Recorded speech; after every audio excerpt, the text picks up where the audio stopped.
Quite the talent he is. Proper chatterbox yada. If you're keen, it'll be brilliant. Today, we're going to keep it simple. I'll bark out a basic command and you watch. Keen to know? He'll set your tail wagging. Does mine, hence why I'm backing him. Right then, Wookie here. Do take a seat, won't you? Give us your full attention while we listen to my pal, Yada.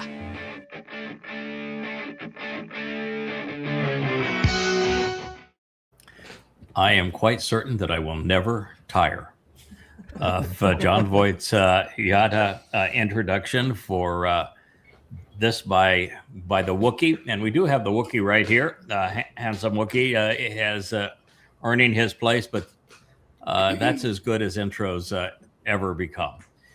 All right, so we have, I guess, 12 of us here if we count Kara and the Wookie.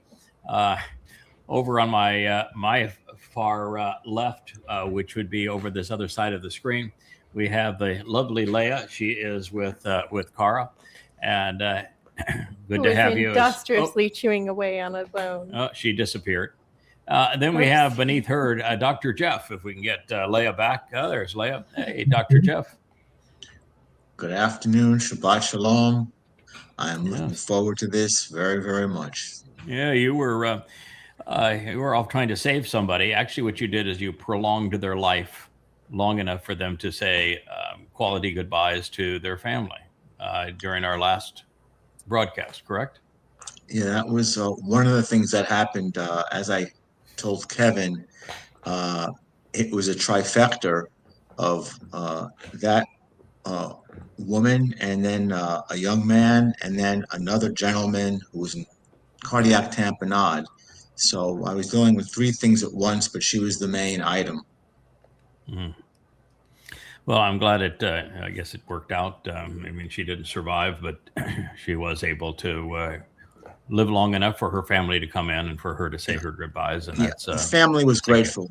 They were grateful and very, very, very kind and appreciative. Lovely. And we have Mike. How are you doing, Mike? Good. Yeah. Good. Been working, trying to figure out Leah's questions on Facebook. He's a good student. Okay. He's a very good student. Oh, yes. Mm-hmm. So Leah has, you have a Facebook following now? No. Just intellectual Torah banter between two astute students. Okay. All right. Yeah, it's funny now that I'm not spending any time on social media. I don't spend any time on X or Facebook or YouTube or any place else. We live stream these programs, but spending all my time now on our own website in communication. So it's nice to know. Well, the question was what the lilies represent on the sails of my ship on the latest promo. Oh, yes. Yeah. What do those lilies mean? Mm-hmm. Yeah, we call them. Who are those lilies? We call them invites. In fact, we're going to go through the website here in a moment, and we'll talk about how we're presenting those. But I hope you passed the test there, Mike. Oh, yeah. I got the Hosha one right. Did I get the, let's see, the Shamanim Eduth and Shushan Eduth one right? I haven't looked today. I've been busy. Okay, well, I'll look at it. I'll definitely look at that. On Facebook illiterate, so I didn't it's under tag review. you, I think, on those, but I tagged you later. Yeah. All right, and Will, what's going on in your life? Hey, Shabbat Shalom, everybody. It was a great week, and this is perfect because I wanted to plug the website. The website is it's phenomenal, not just the translation end, but you're just able to search the books very quickly. And I told you I was doing some work on the stem, so I could look up, for example, the Hofal stem and see, and you mentioned that hundreds of times, and sometimes it's repetitive, but then you might find a gem in there. And I was blending some of that with James's cheat sheet on the stems and conjugations, and then doing some of my own research. But it's just such a great resource in one spot. You can just get so much done on that. I'm grateful. I was very upset that the last website was hacked like that. I felt deprived a little bit, but now it's back and it's far better. Yeah, it is far better. And it was a hideous, and more beautiful. It's a hideous thing that they did, and that's one of the reasons I think that Yahweh devoted the 57th chapter of Isaiah to dispatching them to Sheol. But the fact of the matter is, it was the impetus to get our good friend Joe programming for us. And so when it went down, he was he did no other option at that point, pal. You need to bring up the new vision. And we had been working on it behind the scenes for 3 months, but we had to go live with it. And we've been sort of testing it and improving it along the way. And we're going to talk about that website today as part of this program. But thank you for mentioning that. I think that, from an elegance point of view, the new website is amongst the most beautiful you're going to find anywhere. But it is also exceedingly robust. That site has access to so much material, and we're working on some things behind the scenes that you don't know about. Yeah, it is. It's the best of all worlds at this point. It does Facebook better than Facebook on blogs. It does YouTube better than YouTube on videos and blogs. It does a book presentation site better than any of them because of the search engines that are associated with it, and also the translation tools that are all there. In fact, as you were speaking of the grammar cheat sheet, one of the things that would probably be helpful between Will and JB, if you guys can create a version of it that works for the site, then we can take the translation page, which right now has translations followed by Dead Sea Scrolls and glossary, and we could add yet another link, which would be the grammar index and tools, and it'd just be another nice resource to people. And the media could also put together a video. Yes, we could. I'm sure Craig and Leah and my precious family, as you're going to discuss in Yirmiyah, you have the ultimate authority and recommendation and endorsement from our Abba. Yeah, it says it plain. Both in Yashaya, in Yirmiyah, and in Yashaya, and in Hosea, all three places, Yahweh says that the future of instruction of His people is Yada Yahweh. So you don't get a better endorsement than that. It means that this has been a collaboration, and God's pleased with what we have achieved together. If I may, it doesn't stop Yisrael from spitting in our direction.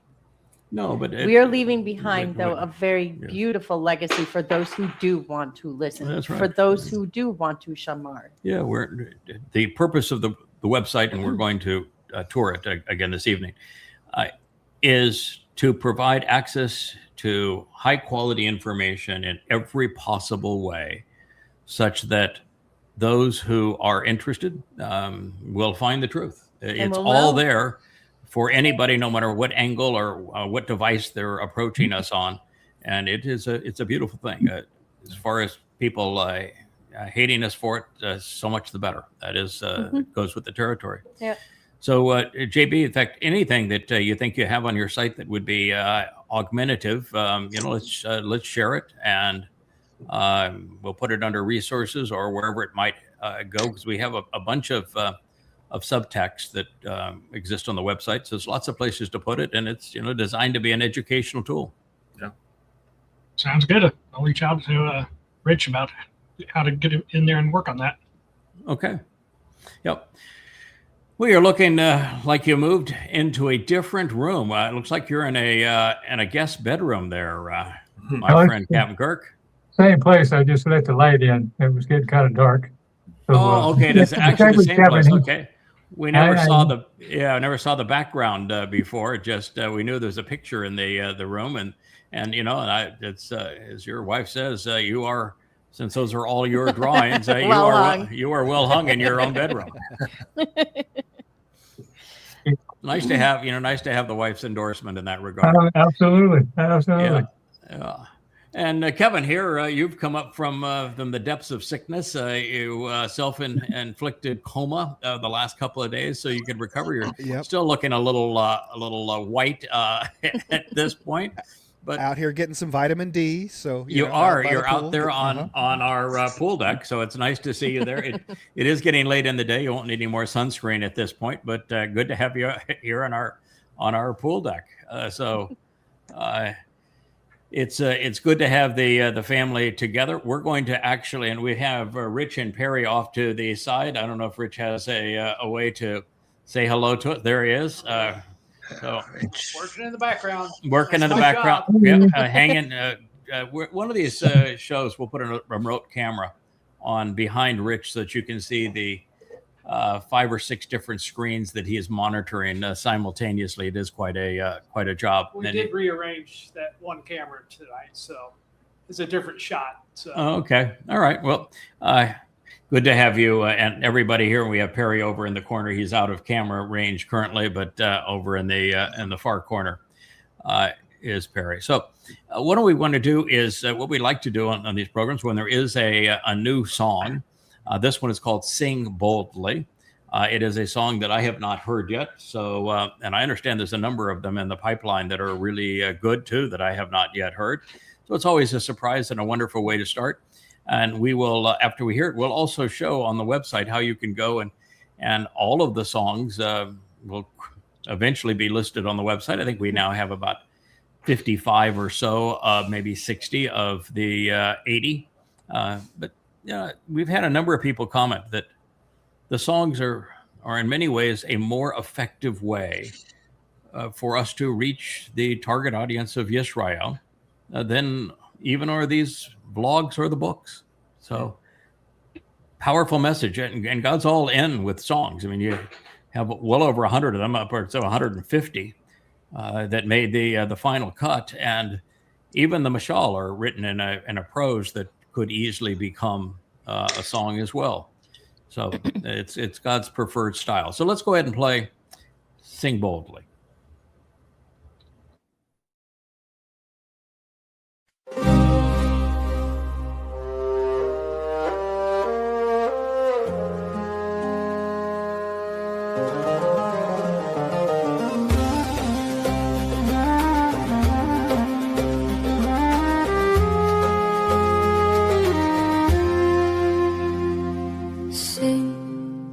Just a few more lines, just a few more times, and I know why I sing, just to feel life.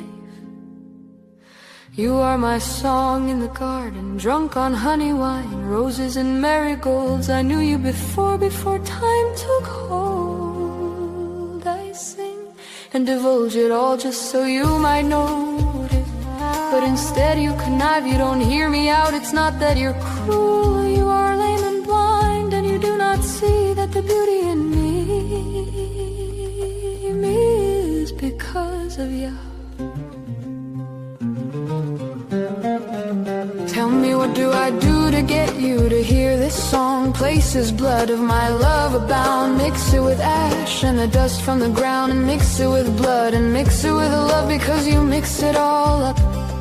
It's the price we pay for being wrong. Tell me, when will you get it right? Get back the eye just to get it right. Do I have to crawl right through time, or did you notice when I spoke in your ear all the things you have not heard? I've been dancing in your silence, I've been learning while you are stagnant. I've taught you to garden and I brought you fruit. I've been listening while you turned away. You act like nothing's wrong even when I sing this song. Yet you decay and waste away.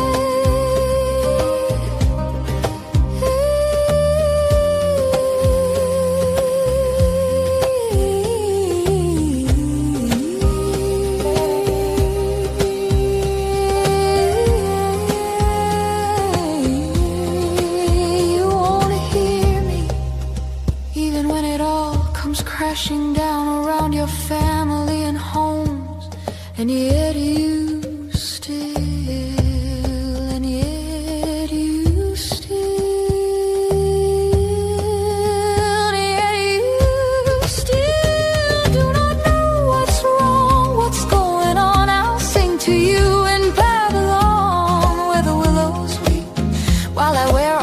wildest dreams in the midst of darkened days, and watch you dance with another, a dark dance. Has he got you feeling all alone, sullied and bruised woman? The sheep have gone astray and far away. They don't know where they have been, where they are going, or how to get there. Wolves are turned to the right, chased into the jaws like prey. You act like nothing's wrong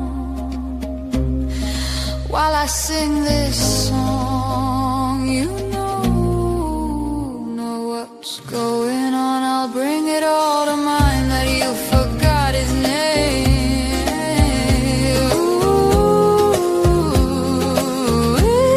it's Yahweh.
Another beauty. Yeah, I don't know who did the graphics for that, but that was also Mariah and Maddie. Okay, so Mariah and Maddie, and thank you for bringing the young Leia to light as well. It's beautiful, and in fact, it reminds me. I think that we need to take probably the 3 best of the musical group songs and put them in a prioritized position on the homepage of our site, so that it is such a marvelous way of welcoming people. Now, it is true that with a song like that, as with all of Leia's song, you actually need a book to explain all of the symbols and all of the words and turns of phrases, and also the imagery, the visual imagery that's in them. I don't know if we'll ever get anybody to do that, but that would be an interesting thing where you could click on anything, pause the song, click on something, and it would tell you the history of writer's notes. Yeah, writer's notes as to why she chose those lyrics and why we chose those graphics and what they all represent. But I guess if you knew them all, you wouldn't need to click on them. And if you don't know them all, I'm not sure that a quick explanation is going to get that done. But they're a teaser for the books. But they are a teaser for the books, and they are. We can remaster them as director's cuts. We can remaster them as director's cuts. We could remaster them down as in the a corners. director's cut. Yep. Yes. I absolutely love it. Sing boldly, and boldly is it's not just sing, and Yahweh does want us to sing to him and about his son, and his son was, of course, Yahweh's favorite songwriter, although that may not be true anymore. It may be Leah as Ruth and the Amma that is becoming his favorite songwriter. Certainly, Doe's going to pay a lot of respect to what Leah is doing at this point. But we'll have a sing-off between the two of them, I'm sure. All for fun. All those with the courage to vote. All those with the courage to vote for Leah over King Dode. No. Over here to the side. That's fine. I think we're better as a duo. Mm-hmm. Okay. Well, we'll see. A lot of people don't know is that Leah writes these songs off the cuff while she's working with Suno. She sets up her concept, and so these lyrics are coming out while she's creating the song. Yes. That's why Perry's having problems. Where's the lyrics? She what lyrics? off the cuff. And So it's, and the symbolism and the videos that. I mean, you're literally writing the lyrics as the song is forming. Yes, if it doesn't flow right, I go back and change everything. Okay, yes. but you start with lyrics. Start with an idea, yeah. Well, an idea with full lyrics. I start with an idea, yes. Oh, a full idea. And so you're writing these songs the old-fashioned way. You start with an idea of the melody and the genre you want and the instrumentation that you want, and with a theme, and you're writing the lyrics as the music is sort of flowing. Sometimes, yeah. She knows her Torah. Yeah, she knows her Torah. She's pretty good at it. Yeah. Amma and Matt, and I must say that was chazak, and that was quite touching. That struck a chord and a nerve. It's kind of beyond words and kind of leaves one speechless when you have a bit of knowledge about and understanding about what it's all about. Yeah, the speak boldly, which you mentioned, Shazak. That's just Yahweh's way. Wow. He does not want modest. He does not want meek. Or humble. Yahweh's looking for bold. And if you can't do bold, then, you really can't be part of the program. He's only interested in bold. And so sing boldly. Only bold will stand up to my people. You don't know them. Yeah. Now, one of the things I liked about the song is that it's really in their face. She said, I planted the garden and I harvested the fruit and I gave it to you. And while I did that, you did nothing except antagonize him and erase his name. What's wrong with you? Yeah. That's spectacular. All right, what things I want to do here before we go into the text of today's program, which will be a continuation of the Luminaries, is that if we can bring up the website, I think we have a program that's all set to be able to do that. And there we go. And we still have the full cast of characters. I'm going to have a mouse here in just a moment. There we go. All right, so I want to do a little walkthrough for the family of this website. And this is yadaya.com. You can get to it by yadaya.com or yadayawa.com. It starts with, we have just begun with within the last month, a new logo, which has Yahweh's name in a very contemporary, bold font. It's designed to look like it's a knife edge to tie in with the whole concept of Torah and of God being set apart. You're on one side of the divide or another. And so we wanted something that was as hard as steel and having a cutting edge, and then to put that modern menorah, his symbol, in the middle of it. And as you can look, this is now the homepage. And we began, of course, where we began now 25 years ago, with the series of books. You can see this is the Goddamn Religion series. It starts with an introduction to God. And any place along here that you want, and the top introduces the category, so it explains what the category will reveal should you choose to start in any one of these places. So it's the first time we've actually had text that explains what you'll find in these categories. And that one, Coming Home, is soon to have 2 more books as part of it.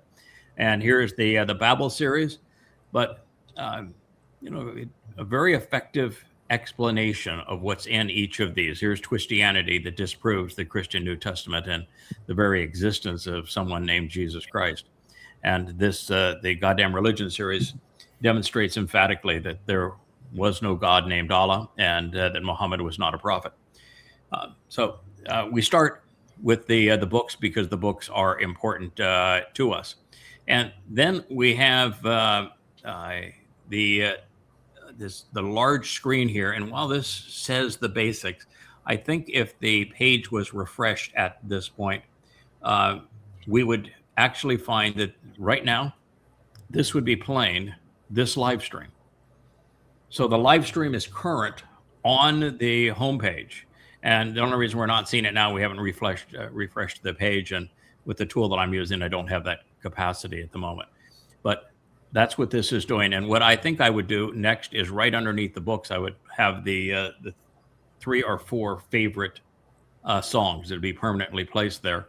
And then this is our last podcast, and during a live stream, it will actually show the live stream. What we're working to do here that we'll have probably within a week's time is that if you wanted to watch the live stream of any show, you can do it at yadayada.com. You're still showing credit for having been at YouTube. This is pulling it from YouTube Blue.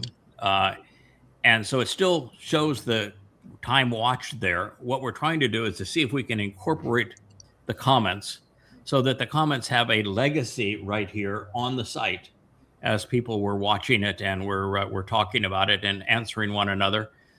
So that's the next contribution to that particular page. And this shows some of the last videos that were posted on various places around the country. We are around the web, and we have then some of the favorite and more recent shorts here as well. These are Kevin's shorts. So that is the homepage. You go all the way down to the homepage, and you'll see there's also links. Like we removed me from the top of the homepage, but this would be my background and a way to communicate directly. And there are other resources here and things that like the events of October 7th in Israel. This is the 10/7 memorial. You can click on that and you will see everyone who lost their life, and that's a tribute page to them. So many things here. And you also notice that if you go down to a long page like this one, there's always an up arrow there that just takes you back to the top of the page. So if you click on the first thing on the header, it obviously takes you to the books. Now, the books, and we're going to go through each of these, but every one of these books, you click on the books, it opens to what we call a page turner book, and you can read through them at your leisure. You start with the table of contents. You can go directly to any chapter here by just clicking on the chapter, and it'll take you to a new chapter. Remember where you were the last time you were reading one of these books. So if you've been reading a book, the next time you go into it, it will say, would you like to resume where you were last? Now, we know that under searching this under Rich's site, we know Rich hasn't been reading this book recently because it didn't say, would you like to return to where you were, Rich? But it can do that as well. And then we have all sorts of tools down here. And one of the things we've been able to do is you can copy and paste anything out of these books onto a Word document or any other kind of document, because we've released the text to be able to do that. You can change the text size, change the way that it's manifest on the screen. You can bookmark it, you can print it, you can go forward and back, but all sorts of tools for each of these books that is presented here. And you can click on the logo. It takes you back to the home page. And also on the books, which you'll notice is the search engine. You can choose to write in like 3 or 4 words here for a phrase where it'll search each word individually or only if it appears in the phrase. You can have it, you can choose the series that it searches for that in. Like you can say, I want to know about Shabbat from the volume on years. And you can choose it to do that, or you can have it be all volumes. So it's a really nice search engine. It's a much more effective search engine. It gives you much more control than anything we've had previously. But as you can see here, we have all 9 volumes, including the most recent volume of Es Shirah. The reason we have 3 logos or 3 icons down here, and you can see they turn blue when you go over them, is this would be the page turner book. So the 3-dimensional format, which I think works really well on phones, and it works really well if you want the effect of actually holding and reading a printed book. And then if you want a PDF of it, which a lot of people just like, just give me the flat PDF and I can read it on my computer or a tablet or a phone, that'll present the PDF of the book. And this will take you to the bookseller. Amazon prints all of our books. It'll take you specifically to Amazon. And if you prefer to, hold the book, this is Time of Trouble.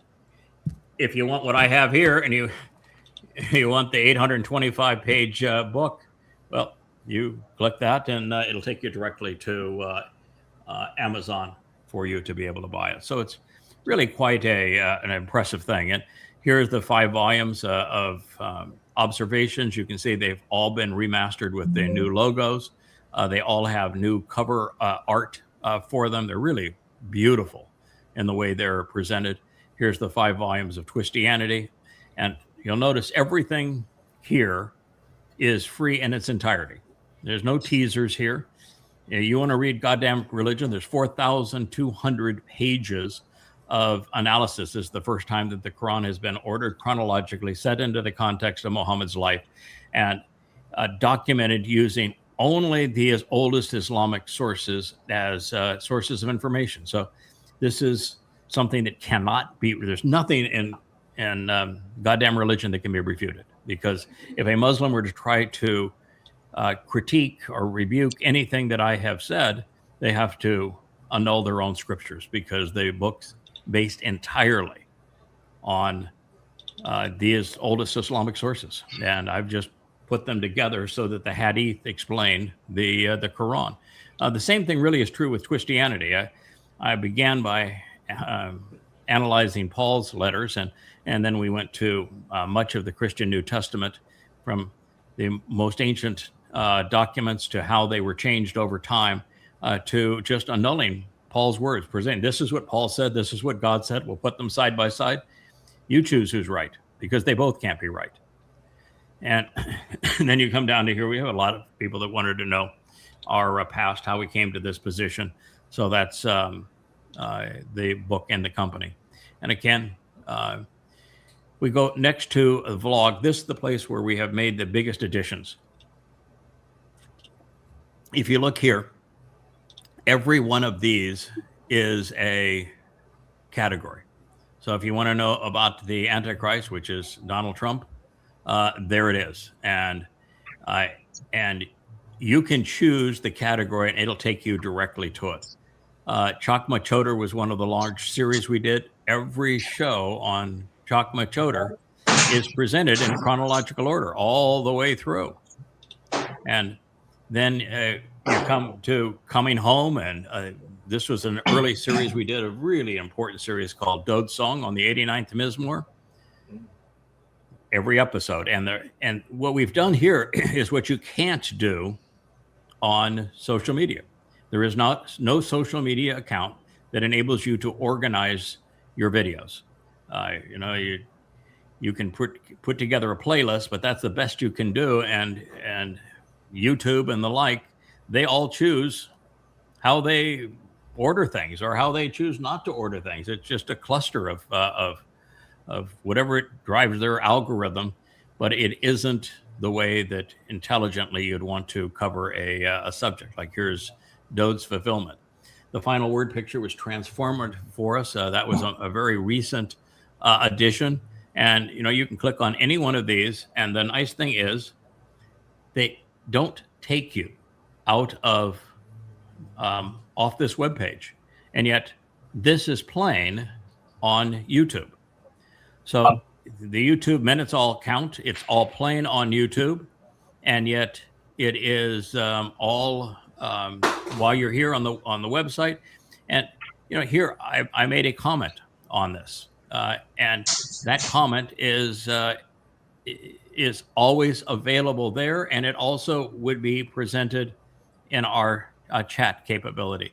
So anyone can add a comment. Like we wanted to add a comment now. I don't have a keyboard here, but you'd add a comment and you could agree or disagree with me, or say, I liked it X minute of this video. You brought up this point, or I have a question about such and such.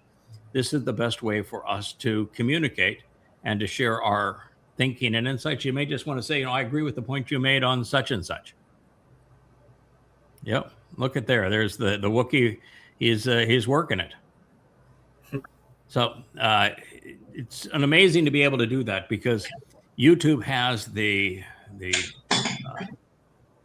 data storage capability and the streaming capability to present and stream these videos that if we tried to do it ourselves, it would just be, unbelievable fortune and cost. And yet that's how their model works. And so we just figured out a way to be able to present our videos on YouTube, but you get to stay on our site and comment on our site.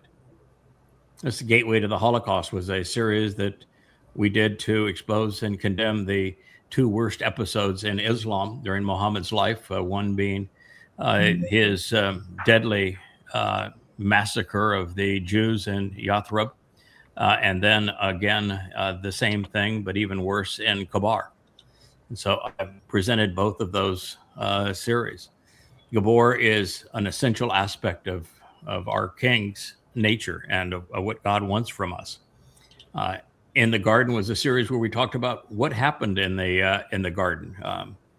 That's so important. These were the letters that I wrote, open letters to Israel about how you should have responded to 10:7. And here's the current series we're doing on the Ocean Studio called. Well, actually, this is Messiah and Son. This is one that actually preceded it. This is the one we're doing in the Ocean Studio right now. Messiah, it's been a real eye-opener for us. We've just finished the 17th episode, but they appear here the moment they're done. Muhammad's Criminal Enterprise was the 6-part series that we did on the first terrorist raid of Muhammad at Badr. It's a real eye-opener into the nature of that religion. The Katsir Harvest was one of the longest series we did. And if you see a Shabbat family hour in it, that means that we devoted that family hour to this series, which is why it's listed in the midst of all of these. But look at all of the shows we did on Katsir Harvest. These are the times that Yahweh brings his people home.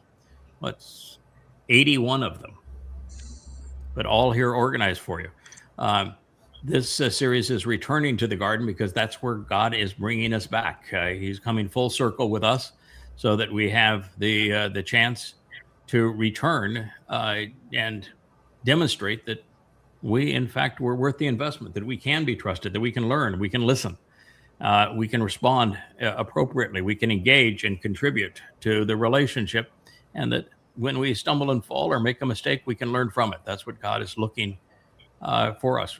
This is a series of the Shabbat Family Hour presented in Solving Puzzles was one of the more interesting series we did. Another one here on the Sukkah, Camping Out with God in the End.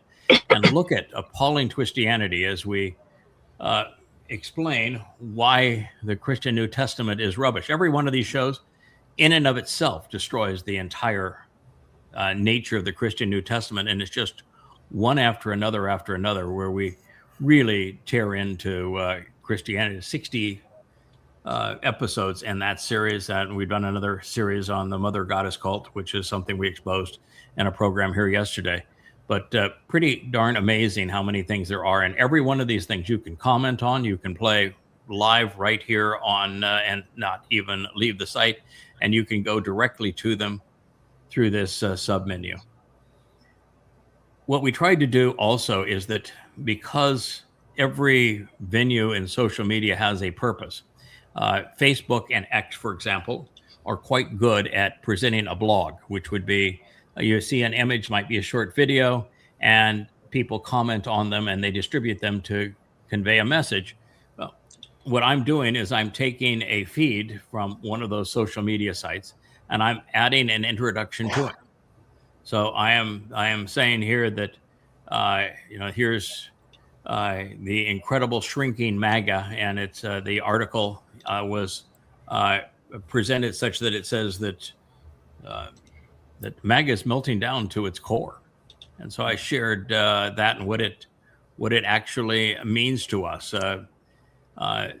This Kash Patel was being accused of being a alcoholic, and that he is now has a letter where he admits that he was so drunk that he was arrested for peeing in public.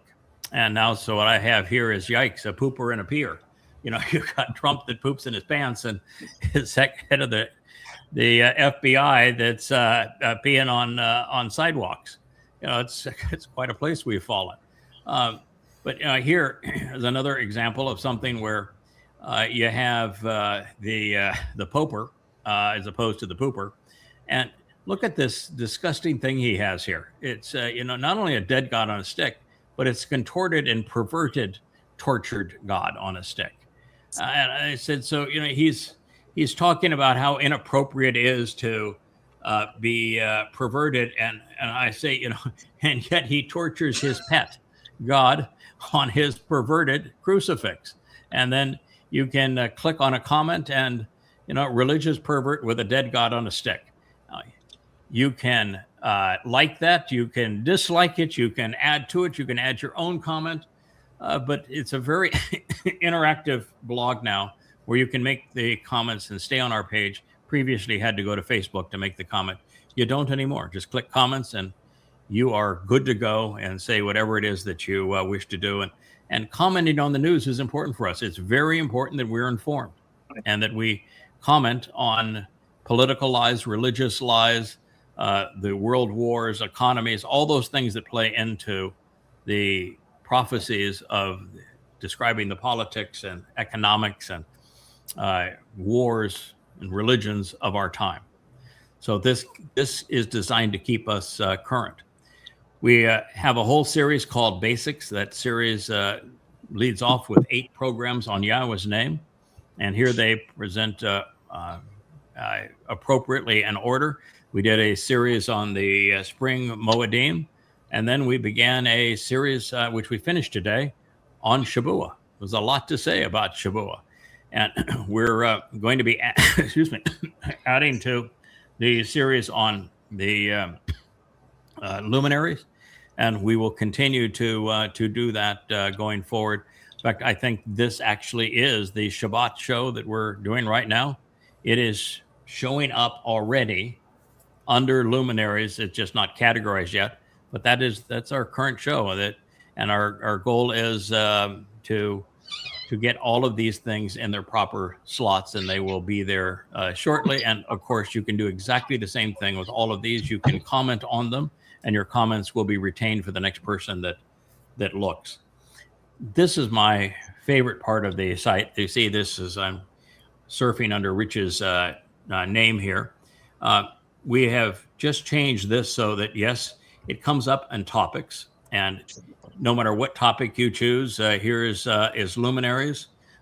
This is coming home. And so I decided, all right, I have presented the chapter 1 and chapter 2 so far of Coming Home 2. I've written, I don't know, about 16, 17, 1,800 pages for Coming Home 4, which will be broken to Coming Home 4 and 5. I've started begin at the beginning, and I think I'm 10 chapters into it in the beginning. I've shared 2 of them, but you can click on this and it brings up a Word document of that first chapter, everything properly formatted. But this chat has been so well done, it will do what you can't do on either Facebook or X. But this is chapter 2 of volume 4 of Luminaries, and it's presented properly formatted. Here the bold, the italics, the amplified explanation, and then the commentary. In fact, this is where we are today. We're going to be pursuing this very text in this program. And yeah, this is by far my favorite tool. For you to be able to do this and to have everybody to have access to the newest material as quickly as possible is huge, especially for the transcripts team. But for folks that want to follow along on their own, absolutely. Yes. This is and keeps by you far current. my favorite. Yeah, it's my favorite. And it's under books, and the heading you can see here is books. So you can search everything that's on the book heading.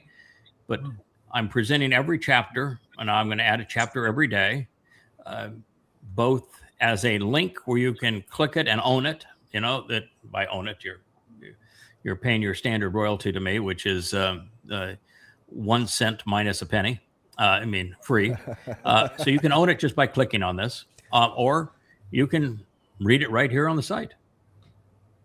it's just really what a marvelous addition this is for those who want to stay current. I mean, that's an entire chapter. And then as you go, let's see if this will work. If I want to go, here, this will take us back to the top of the page. And we then go back to books, for example. I'll go back to topics. If you see this next one here, that was chapter 1 of this same book. And I'll put in tomorrow morning, chapter 3, and then on Sunday, chapter 4.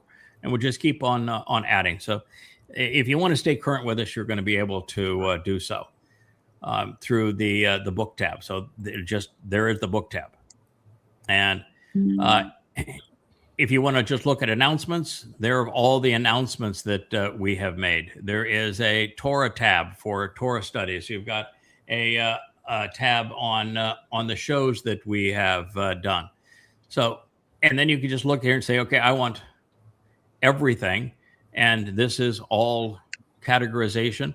And over here, it's kind of fun. This counter, it turns color and the pencil goes the opposite way if you've made a comment on this.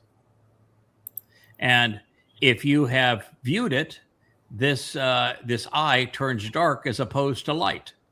And if you have liked something in this, your heart turns red as opposed to showing up as hollow.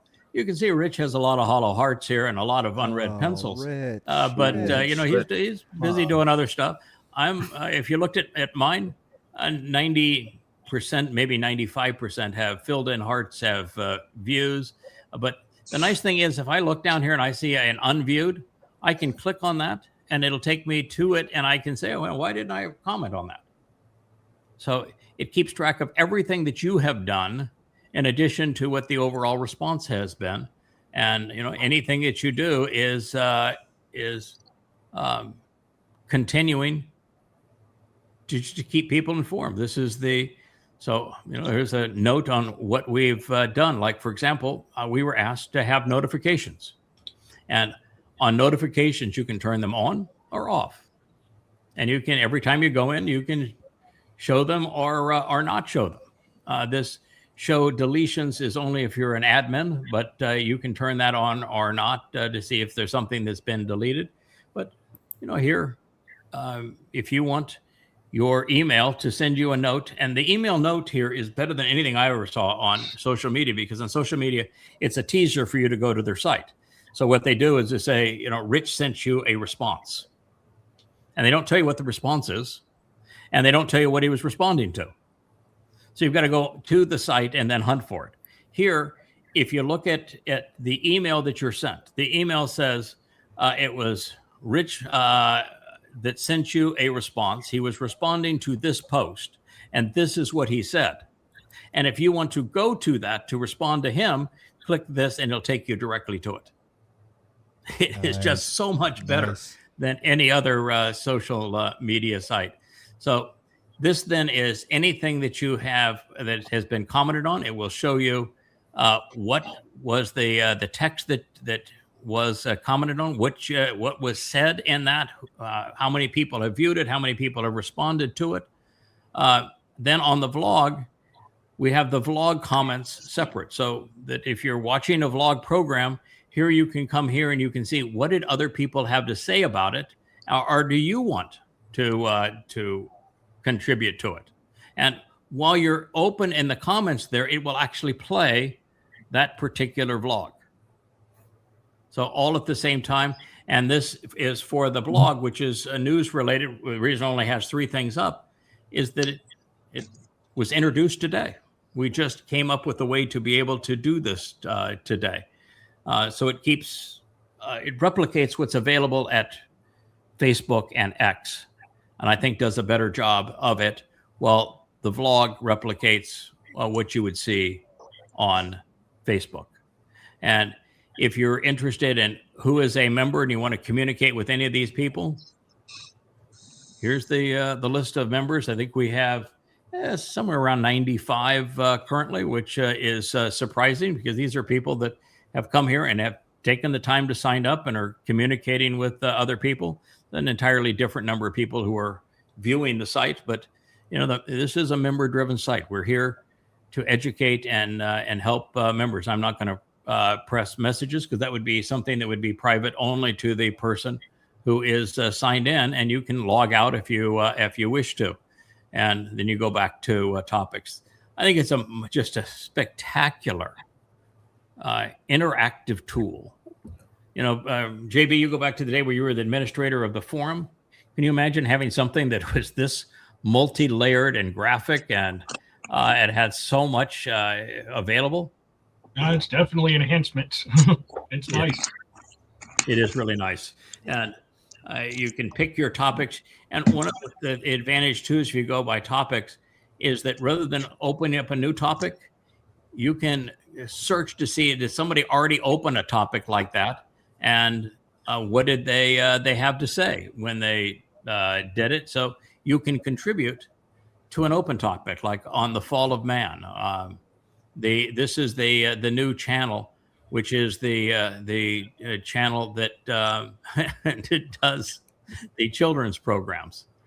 So they're all beautifully categorized. It's one of my favorite parts. In fact, it is my favorite part of the site. It's what we've worked so hard, and I didn't think anybody would be able to do it, where you could take a website, and on a website you could replicate a Facebook instant messenger. You could represent the Facebook blog and the X blog, the YouTube vlogs with their videos, and that you'd have it all here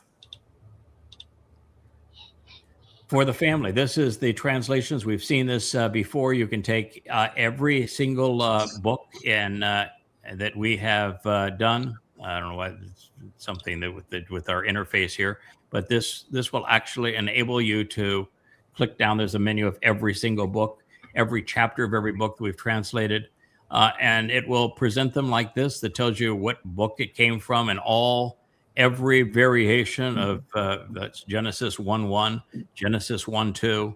They're all here, and if you were to click this, it would take you to the page turner book. In the page that you would find that translation, so you could read all the commentary and the insights regarding it. So truly amazing what it will do.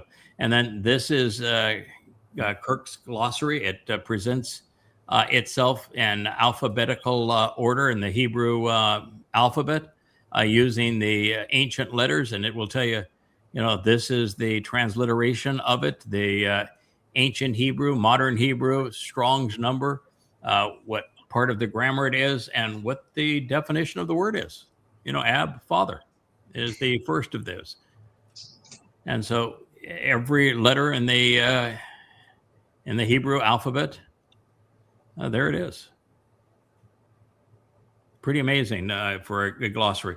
And this is a marvelous tool here. This is the Dead Sea Scrolls, and you can choose the book that you want to view, and you can choose, I just want to include something that was missing. I just want to include something that is different. I want to include everything that was a spelling issue, something that was partial.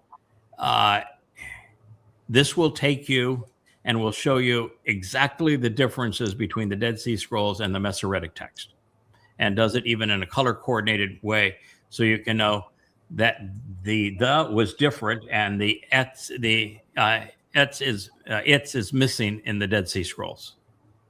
So again, like it's a meal offering that differs than what's in the Masoretic text.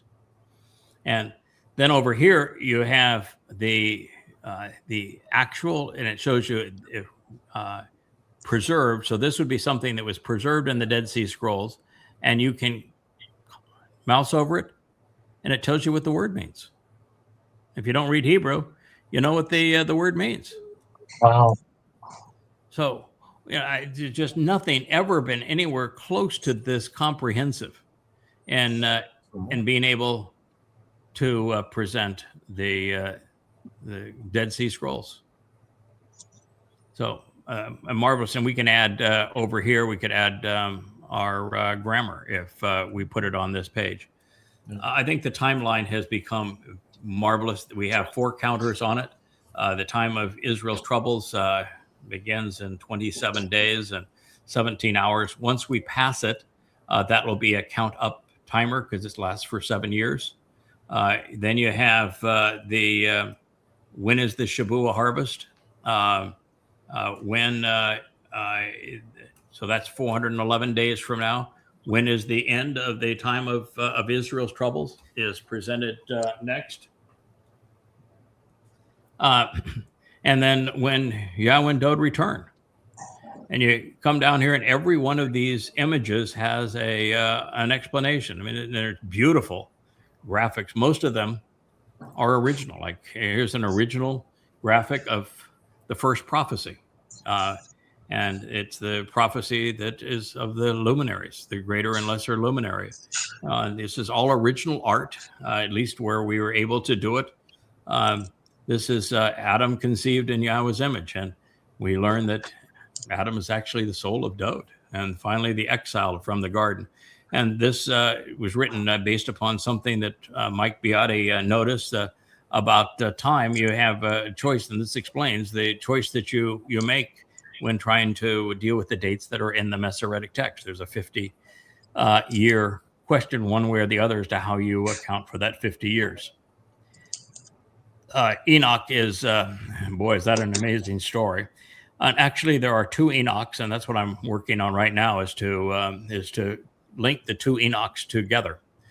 The story of Noah, the story of the ark, when Yishak is born to Sarah, the fulfillment of the covenant, or narrative of the covenant when Yahweh presents the lamb on Mount Moriah. The story of Joseph being sold into slavery. Pharaoh begins to enslave the Israelites. That handsome fellow right there, that is actually the Pope of the Exodus. That's the real McKilligutty right there. That is his ugliness and as a mummy. Obviously, a bodily resurrection did not work well for him, and he did not age very well. But that's Pharaoh Tutmos III, and he is the Pharaoh of the Exodus. His eldest son was indeed killed. This has Moshe returning to Egypt, the route of the Exodus, the information about Mount Choreb, and then this has Dod and his birth in Bethlehem, his anointing. He becomes king, and when he went astray when he pursues Bathsheba. I mean, these are the cornerstone stories along the time. And this is when Solomon, as king, completes the temple and tells the prophecy of the Nachri. So you go down. This is the Mishneh stele that actually speaks of Yahweh and the house of Dod. And it's just marvelous presentation, visual history of God's story from the beginning of end. So I'm really pleased with the fact we've been able to do this timeline. And you go to media. These are the various media sites. If there's something that you're managing for us that has Yada Yahweh as its prime subject, we will add it to this. Just send an instant message to me or to anyone else. We're all retrievable through the members, and these are our various sites. And then this is a presentation of the invites, which they call promos. It's something we're shifting from Facebook. They are currently on Facebook, but they don't play very well on Facebook. Too many restrictions. And so we are shifting them, Perry is doing that now, to a red channel of Yada Yahweh, which we're using really to stage all of these now. And so you'll be able to click on all of them and it will play that particular video for you. So and these things are really beautiful, these invitations that they have written. And we even have the Do You Yada, which are beautiful visuals that I think Mariah created the majority of those. My favorite tab is this one. I listened to, I would say 16 or 17 songs. I made a comment on most of them. And so you can see the various comments that I've made. They play right here, and you can share an insight. You see something that's part of this site that you think is visually interesting or a clue, and you want to share it, by all means. I think this is our most important outreach here is the music. And for those that know that we shut down Ask Yada for a while because it was abused, well, it's back up. And so you can ask Yada. I asked her a couple of questions today. Joe asked one yesterday. The answers were, spot on. Just if you had sent me an email and asked me to do it, I don't think I would have written it any differently than the AI did, and it came up, almost instantly. The only thing we're going to do, we've done a couple of things to improve the Ask Yada experience. It is only available to members. So Rich is signed in. He's a member. He can ask away anything that Rich asks here. He could say, "Is Rich the most handsome of them all?" And Ask Yada is going to do the best it can to answer that question. And Perry is the one who's been managing the questions and answers and been posting some of the sample Q&As here. But now we have in the administration tool the ability to review every one of the AI's answers and rate the AI's answers on a 1 to 100 scale, and then comment on what they did right and wrong. And then if the answer they gave is terrible, we can say, this is the answer you should have given. So Perry is going to be the taskmaster of the AI here, but it's live again. All you have to do is be signed in as a member, and you can ask away. And I would tell you that the things that I have seen recently are really, really good. So there we go. What do you all think? Wow. Love it. Amazing. Joe's done a fantastic job. Yeah, that Dead Sea in the translation section, that Dead Sea Scroll section, that got by me, and I'm actually excited tomorrow to go and start playing around on it and pulling up the Dead Sea Scrolls and analyzing things from that perspective. Yeah, there's things that are embedded. We one time we had every one of the pages and the functionality up here at the top, but if you do that, it won't work on a phone anymore. And we could fill this entire format, but everything we do has to work on a cell phone because most people initially view a site on a cell phone and it has to look organized and appropriate. So it's only so much we can put up there. So there are things like media. You have to click on media to know that there's invites and Do You Yada are embedded underneath it. Or if you click on translations, you'll find that the glossary and the Dead Sea Scrolls are embedded underneath it. So there are a fair number of things now that are embedded underneath things.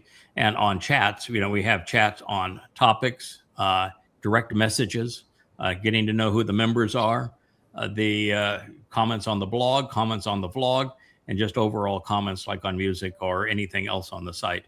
So there are sub-menus under things that are pretty intuitive, but the site is really robust. I don't think there's a better website anywhere than what we have done here for the purpose of developing and educating God's family. Craig and family. I'm sorry, Jeff. Excuse me. I don't want to interrupt. Go ahead, No, please. go ahead. You were first. Go ahead. Jeff, you go first, and then Kevin. I was going to say that what's spectacular and amazing is that the prophets have spoken through Yah, knowing that you would be successful at this moment in time to achieve this at this stage. So this is over 2,700 years old. Think about what had to happen to do this. We not only had to have the content, of 35 books, 25,000 pages, that we were comfortable exposing to the world for free and could afford to expose to the world for free.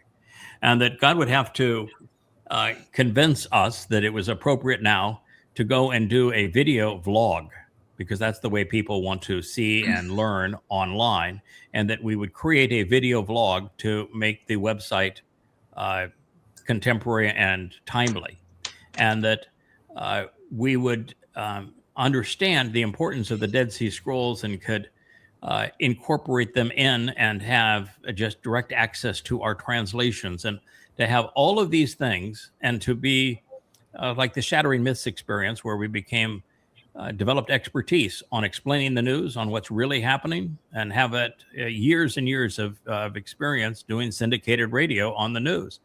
But it's beyond all of that. Then I had to fall in love with and marry for, I don't know, I think it's the 7th or 8th time, Leia, who's, looking pretty good for being 6,000 years old, because the branding here, the beauty of the presentation, that's Leia. She was the one that came up with the idea of repositioning all these books in this format. And so this is very much Leia's design, and it is, absolutely beautiful way things are presented here. It's just so elegant.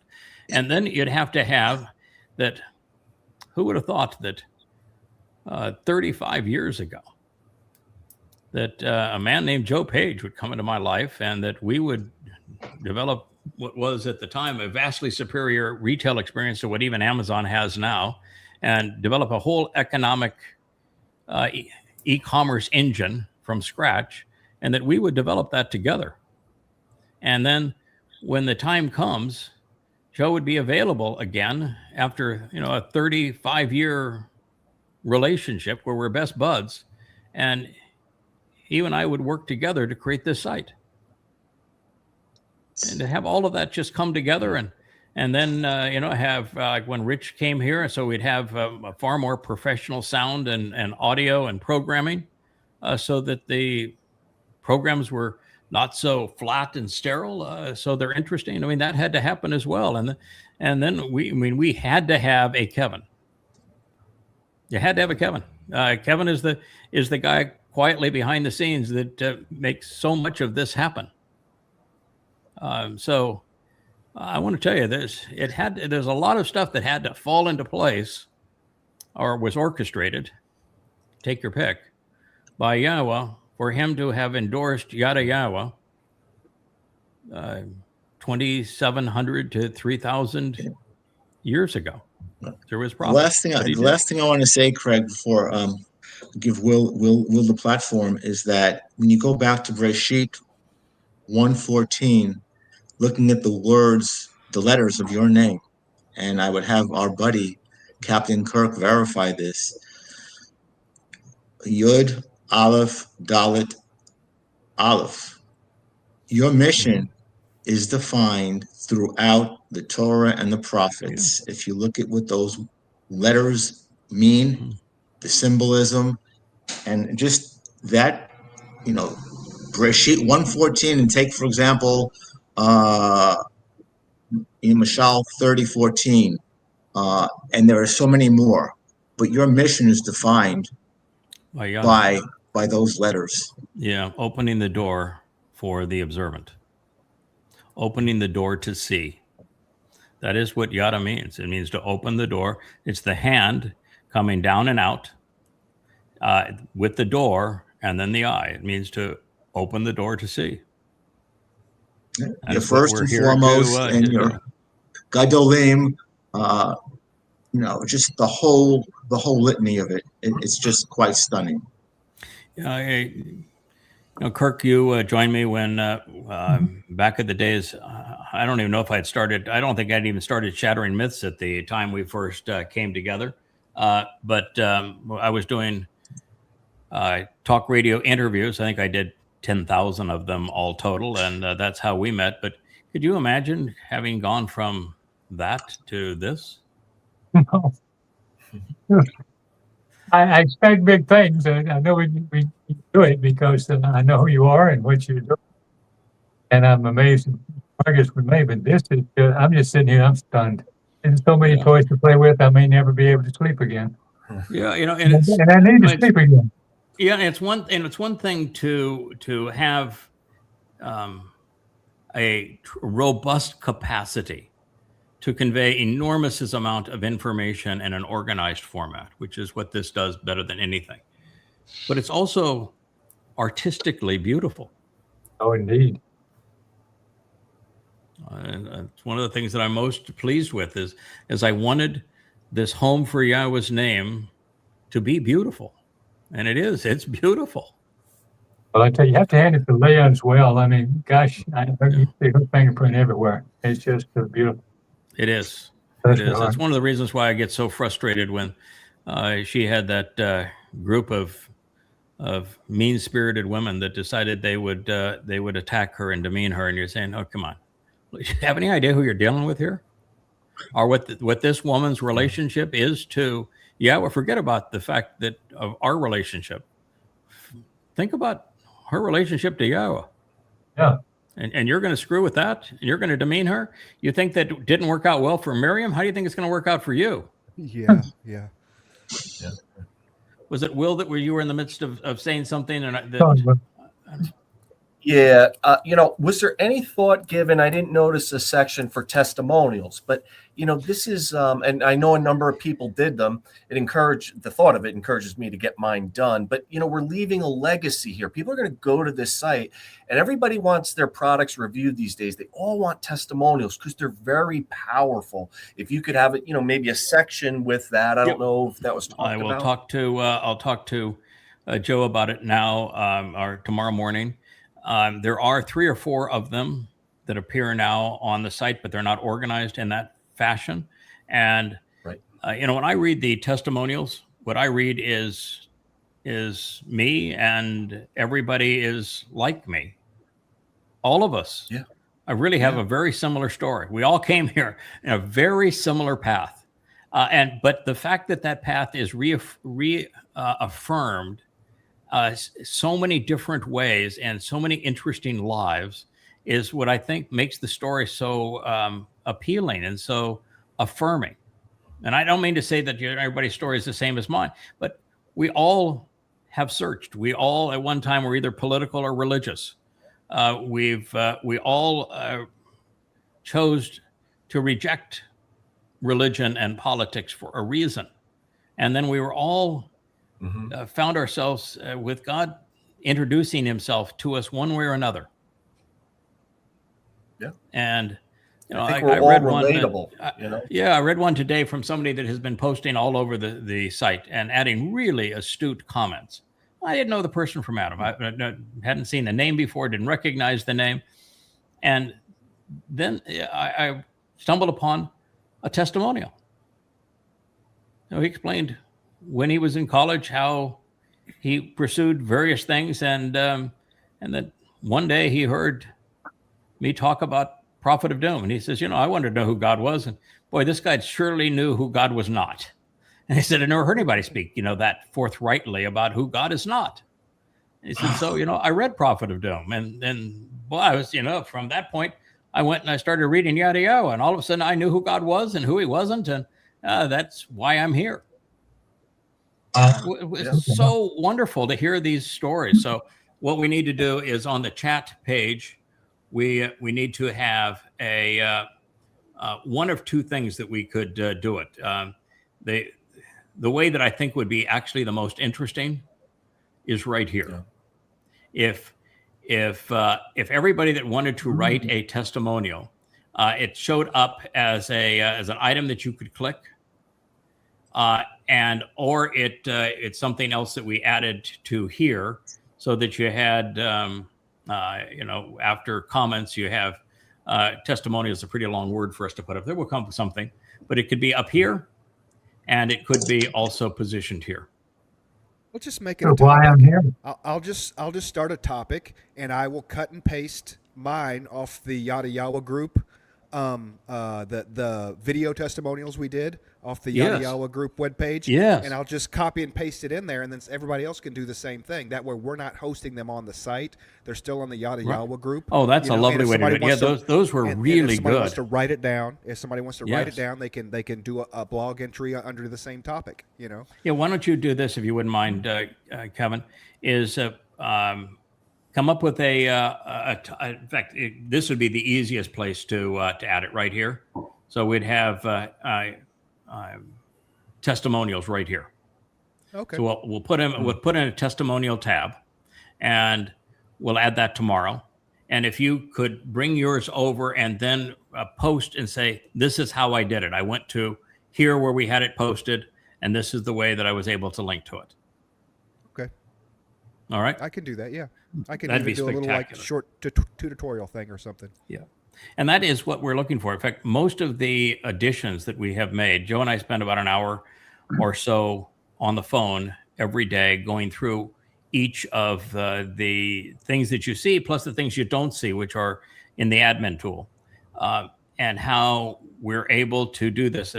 And I read what everybody says, this is what I would like. And those things I think we can reasonably accommodate. That's what we're adding. So I think testimonials is important. We'll do that. And the testimonial can be the audio testimonials that were presented on the Yada Yawa group site on Facebook, and they can also be a written testimonial. People have done both. Yeah, we'll encourage that. I think because I think it's important for others to see how they got there, and if something somebody has experienced resonates with another that's in the decision process, then they can ask questions and comment on it. That's right. Pretty spectacular. So we will continue to improve this, and I'm going to give you your mouse back, and we can go to the regular show. But I can tell you, you can say I'm thrilled with this. I just think it's the culmination of a quarter century of effort, beautifully presented, useful, elegant. There are times when you accomplish something for Yahweh, you say, God, that's good, isn't it? It really is. I can see why you endorse this. This is really good, what we have been able to accomplish together. And we've only been able to do it because we worked together and because, we made mistakes and learned from them. We tripped and fall and got back up. We shed a team that God says, this is not the right team for you. And we developed a whole new team. And this is the result. I don't want to discount the amount of content that this site required to go together as well. So, I mean, that is directly to you. That's talent, okay? We talked about this a long time ago. Everybody has their place. Your talent. You sit behind the microphone, and none of this works if you're not there behind the microphone, looking at the camera, doing what you do.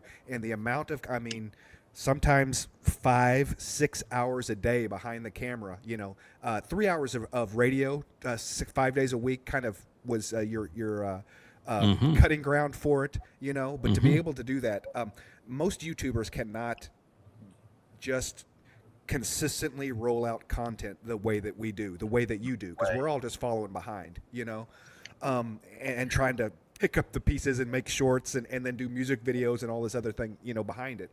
But the fact that you can sit there and you can crank out this kind of content day after day after day. And we even had, hey, you need to take a day off and maybe 2 days off because this is turning into a marathon for us, where we've got that understanding.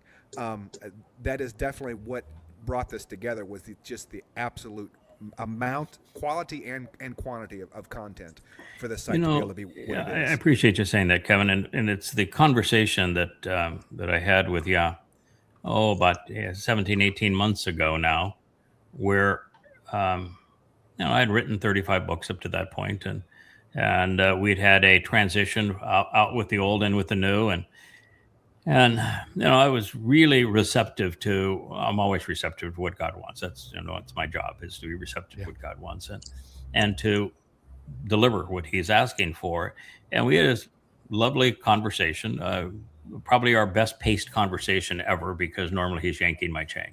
He's I mean that in a fun sort of way. He loves to be sarcastic. It's the reason that he liked Elya. He's a lot like Elya, and our conversations. And in this one, he just said, it's time that you talk directly to my people. I want you to get cameras. I want you to learn to vlog. He says, I know you've never posted a word on social media in your whole life, not a word, but I want you to vlog. You can do it. And I want you to create this logo, which is that spinning menorah that's behind us here, and get the cameras and put the books in the backdrop. But his message to me, he says, you are the books. You've spent 25 years writing those books. You are the books, and you are this resource. I've been working with you for a very long time to develop you into this resource that can look my people in the eye and speak with great confidence and share insights that no one has pondered for the last 3,000 years. Yeah. And that's really it. As Rich knows, I'll be, my passion is to translate and comment, and I'm doing that most of my time now. I'm no longer having to futz with social media, so I've given up the burden of social media. Boy, what a relief that is. And I am, I begin my day at like 5:30, and I'll start working on translations and understanding. I'm adding to the books that, this series on Luminaries is the book I'm writing. So we're covering it fresh right out of what we're learning. And it keeps our knowledge current and fresh, and we're constantly building on it. But, there is a very unique situation where Rich will say, okay, let's we're going to do a show before the show. Which one do you want to do? Which studio you want to go in? I said, let's see. I think we can finish Shabbat. Let's get Shabbat done, and then we can focus on Luminaries tonight, and we'll do Luminaries there going forward. And he says, this last week you did an average of about 4 hours a day, and sometimes more every day this week. Maybe you just want to take a break and just do the family hour tonight. And I said, nah, I don't think so. Let's get it done. And you just literally come in, you sit down. I've got buttons here with all the lights go on with a single button. Right. He has the live stream up, and I said, let's go live. And that's our rehearsal. Later. That's our rehearsal. We sit down and we start talking to folks. Yeah. And on a program like this, I do have a Wookie gets his tea. That's what happens. First. Yeah. Well, yes, it is. We do have an order and priority of things. Wookie likes his tea, and so we start with Wookie's tea, and he jumps up in the chair like he's going to do the show, and then when I say, okay, Wookie, in your position, then he jumps from the chair onto the table, and we just go. Yep. He knows it's showtime. Yeah. And I will tell you, while this chair is certainly comfortable, because this program, I actually have a visual of what the audience is seeing. So it's nice to do a live stream where you actually get to see what the audience is seeing. But that Ocean studio, that is so raw. It's totally vulnerable. You're out there with all the elements. And, you know that this is live. There are no cuts. There are no edits. You just sat down in a chair and turned on the camera, and here's what you get. And, oh, by the way, we're not broadcasting out of grandma's basement. I'm not doing this because I need the dough. Right. We're not trying to be popular here. We're not trying to be an influencer. Yah's taking good care of his choder. And here we are overlooking the ocean, and turn on the lights. Let's go. So it's an amazing experience. And, we've got upwards of 1,000 of these vlogs. Yeah. Yada after 54, Yada after 5,400 years, Hanuk, you are and remain indefatigable, relentless, uncompromising, and Hazak / Gabor. That's just the modus operandi, and it's nothing really to do with me, other than after a number of people were born, and I actually think there's that the two Chinooks are the same Chinook. That's what I'm trying to prove now. that Cain's Chinook, the whole episode of how Cain would deliver this Chinook and why no one could, Cain deserved to be clocked by the locals, and yet said, no, you're going to receive 7 times the punishment if you harm him in any way. And the next thing you hear is that Chinook is, Cain is delivering Chinook, and what he does, and the legacy of his sons and daughters and grandsons and granddaughters.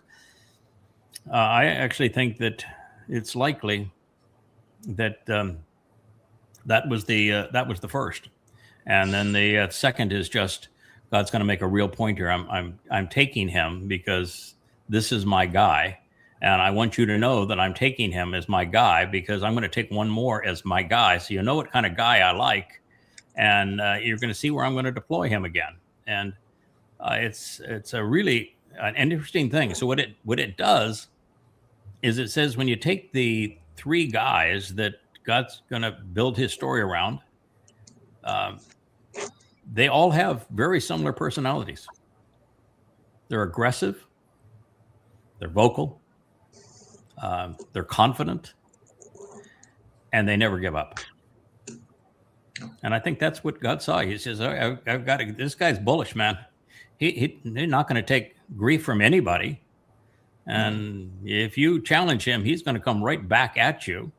And you are never going to see him give up. And he's going to make mistakes and he's going to fall, but he's going to learn from them. I can use him as an example of what happens when you make a mistake and you own up to it and you grow from it. That's the kind of person you can trust. I'm going to show that he has that kind of personality. And ultimately, I think that Yahweh knew that I fell in love with his son. Yeah. That I viewed Dode as my own. Yeah. And that I married well, and that all the way through this process, I've had the same bride, and that we're a pretty darn good team together, particularly when supporting Dode.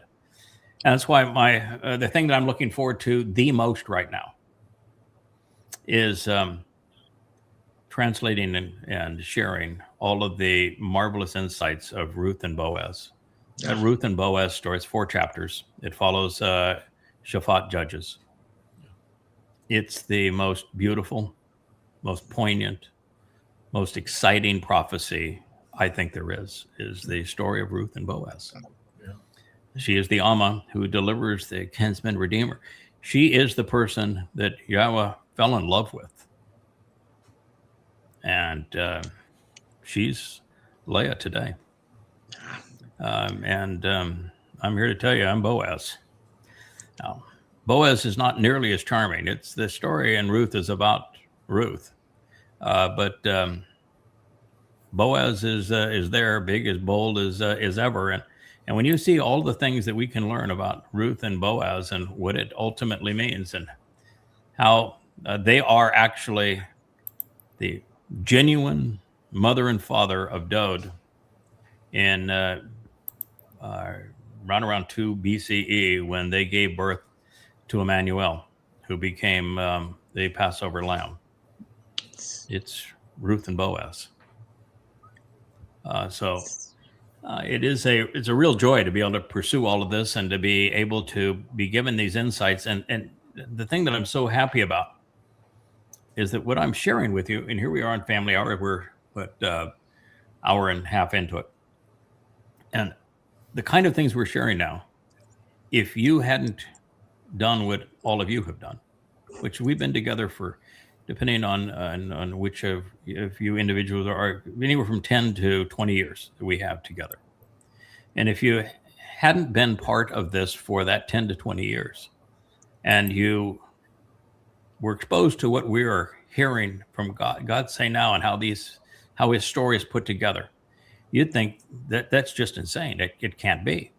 And yet, if you've grown up as part of this process, you hear it and say, that's exactly the way it has to be. Only thing that makes sense. Oh my God, that's the only way that makes sense. Isn't that is so perfect for the way this story is told? For God to have done this way, for him to care enough about his son, to have him supported all the way through this process this way by someone who dearly loves him. Yeah, it's absolutely stupendous, and you've simultaneously and concurrently gotten out Yaz the bar while slaying absolutely. Oh, we lost Dr. Jeff there Well, for the a moment pretenders, after flying. But I will tell you that it is a it's a thrill, and and one of the things too is that the thing that makes it so helpful is that we're able now to communicate all of this and interact and support it on a website, as opposed to trying to share this in the chaos of social media. Yeah. This is not something you could effectively share in the chaos of social media, but you absolutely can share as part of family. There you are, Jeff. What we're just talking about is the timing of this. Had we come to these insights 6 months, a year earlier, where we didn't have this website that we're capable of communicating as family and being completely exposed to one another on this website, I don't think that these most recent revelations would have been perceived as positive. And now in this environment, they are. Exactly. What I was saying is that you've mastered the way to concurrently get Yah's word out while simultaneously and concurrently slaying every dragon, most magnificently, most recently in the last 24 to 72 hours with Hosha. And it's just you've cut off the enemies of Yah. Yeah. And you've done it in an eloquent way, with the amplified way that has been your style. Yeah, can you imagine being shoulder to shoulder with Elia on the Temple Mount and being a 1-2 punch? I mean, it's going to be quite a show. Yes. Yeah. Yes. You're not going to want to argue with us, I will tell you. And that's it's interesting that there is no glory whatsoever in these roles. You look at Elia, he had such a tough life being pursued and hated and hunted that he ran away eventually and said, God, you might as well just kill me. This is impossible. I can't do this job. You look at Moshe and he just said, God, you need to kill me because this job's impossible. It isn't glorious. People think, oh, God chose you to do an important mission. You must be really hot stuff and important. And no, that's not the way the world sees you. What did you end the Shabbat episode with? That he's going to be beaten and bashed and die and yet not die. Right. Yeah. In fact, it's going to be so gruesome that the only way that God can allow it to happen is to have his spirit take the blows. That's what that last passage had to say. But yeah, you're going to die. You're going to get beaten up by the ugliest, most despicable spirit and human in the history of spirits and humans. So there is no glory in this, although there is in the end. In the end, you're not seeking it, but in the end, when you've completed this mission, it's going to be, that's my guy. Yeah. He has your back. He has your back, and he has your soul. And again, I think of the word Dam. It just resonates so much. It's in the blood. He has your back. Yeah. It's one of the things that I've always pursued. Adama Para is Adama, mean the bloody red man of the earth, and all of that time I hadn't seen it until last week. Wow. Adama is based on Adam, with a person standing at the end of Adam. So it's a person that comes after Adam, and the heart of the word is dam, which is the Hebrew word for blood. And then all you add to dam and that person that's standing at the end of the first man is the sign of the bull and the ram, the Aleph. So it's the bull and the ram's blood is the story of this man that's standing up and reaching up and pointing to God. And it is the ram's blood that was shed on Passover. It's the bull's blood that's shed on Teruah. And that's what Adam and Adamah mean. And, it's right there for you. It's one of the things that once you see it, you can't ever unsee it.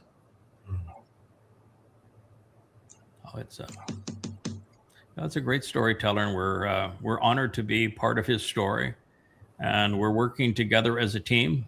And we now have a whole means that everybody can contribute together. And, there's people making contributions. The fellow that I think grew up in Nigeria, I think he works now in New York City. He has a name that none of us can pronounce, but I think he's comfortable being called Ollie. And he's doing graphic videos that are just gorgeous.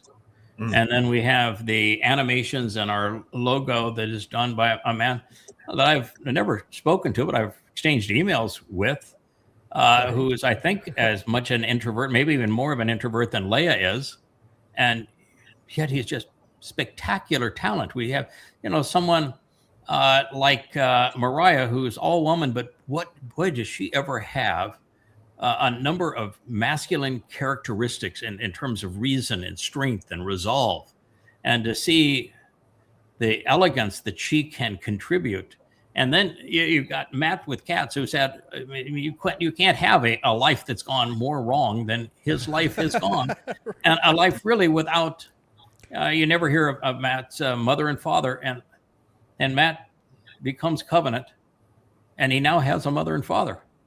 Yeah. And he has grown and matured, and he is just such a lovely human being, and such an example of what can happen if your life has stumbles, but you've got the character and resolve to recover from it, and you prove your worth. And he's just so much fun to be around, and is so dedicated to what we're doing, and it just goes on and on with. To have Perry and Rich just change their lives and move here, and the jobs I'm having Perry do. I mean, it's detailed, it's fastidious, it's a lot of work. I mean, imagine trying to manage the AI reporter and then to populate the all of these vlogs and blogs and invites and music, and it's a lot to do. And Rich is here from 7 a.m, sometimes to sometimes 8, 9 o'clock at night, devoted. It's fun. Yeah, and it's fun, but Rich has what I would call a servant's heart. The servant's heart is, I'm most fulfilled and happiest when I know I'm making a contribution and I'm focusing on what I can contribute to the family and the greater whole. You almost never find Rich saying, I have this problem, or I need help with this. I think that's all of us, though. Right. But I think it is to a very significant degree to all of us. We're here to get. It's been an honor to sit back and watch all this happen, especially in this last year. Amazing. I mean, you have completely dismantled and destroyed every religious cliche ever written. You have. It's and true. Uncovered a story that's just for the few of us. Now it's on the record. Sometimes we lose perspective on this, but not only have we, over the past quarter century, translated more and came up with an entirely new translation format, an amplified translation of the Dead Sea Scrolls, of the oldest text, which no one's ever done before, either of those two. And then to have a commentary on them where you're able to deduce some 10,000 unheralded insights, things that are profoundly important in our lives and relevant, that no one has ever conceived before, no one has ever shared before, no one has ever spoken or written at before, and you've got 10,000 of them. And then that same undertaking is the only person in world history that has written comprehensive volumes disproving Islam, Christianity, and Judaism. You just think of the undertaking for that. I mean, no one's written anything like the 5 volumes of Christianity that systematically destroy every aspect of Christianity and do so for a reason. That lie has to be destroyed for the truth to be appreciated. And then to protect God's people, there's nothing in the history of the world that compares to goddamn religion in those 5 volumes. Or having the courage to say the first 6 chapters of Daniel is rubbish. And there's mistakes all the way through Daniel, except when the actual prophets speak, and Daniel's not one of those prophets. or then to say the entire book of Ezekiel is not only a false prophet, but it's satanic, and then to prove it. I mean, think of all of that. Again, or just to survive having written the most effective books ever on proving that Allah is not a god and Muhammad's not a prophet and that Islam is a terrorist manifesto, and to have countless thousands of death threats and survive them.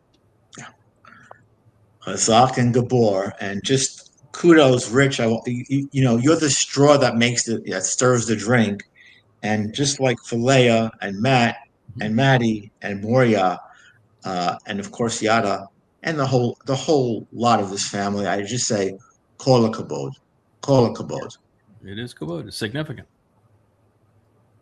And it's got God's attention because this is how he's conveying his message in the end. And for somebody that thinks that God's not going to stoop to work with the likes of us, I'm here to tell you that's all God has ever done, is to work with the likes of us.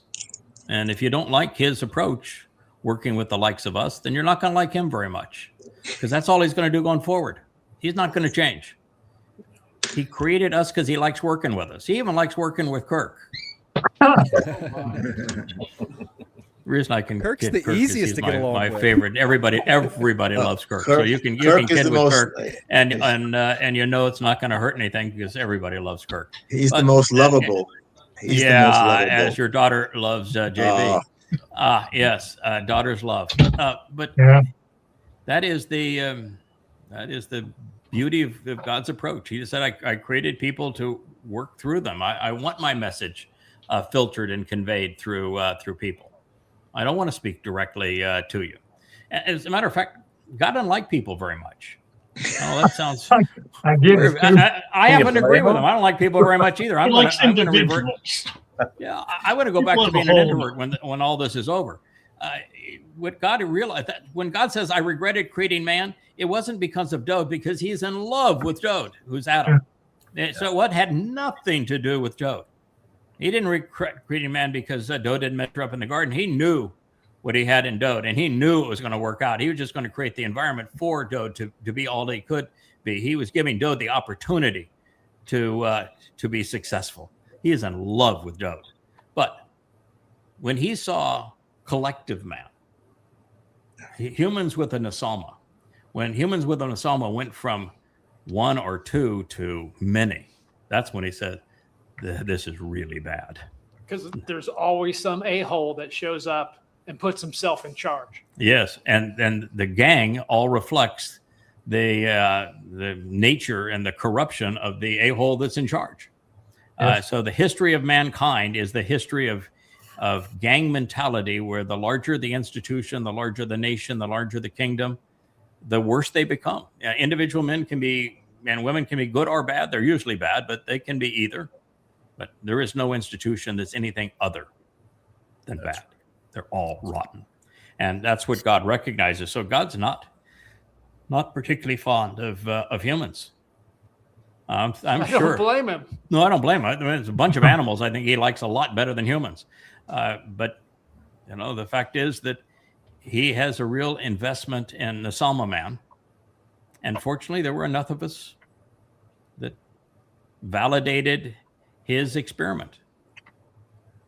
And, it worked out.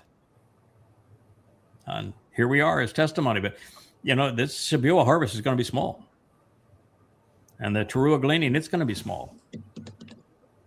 And, that's part of what we're going to be doing between Shabbat and Teruah when we come back, is protecting those who come to know the truth, because the next salvation episode is that Teruah gleaning. And then there's the remnant that goes into the garden.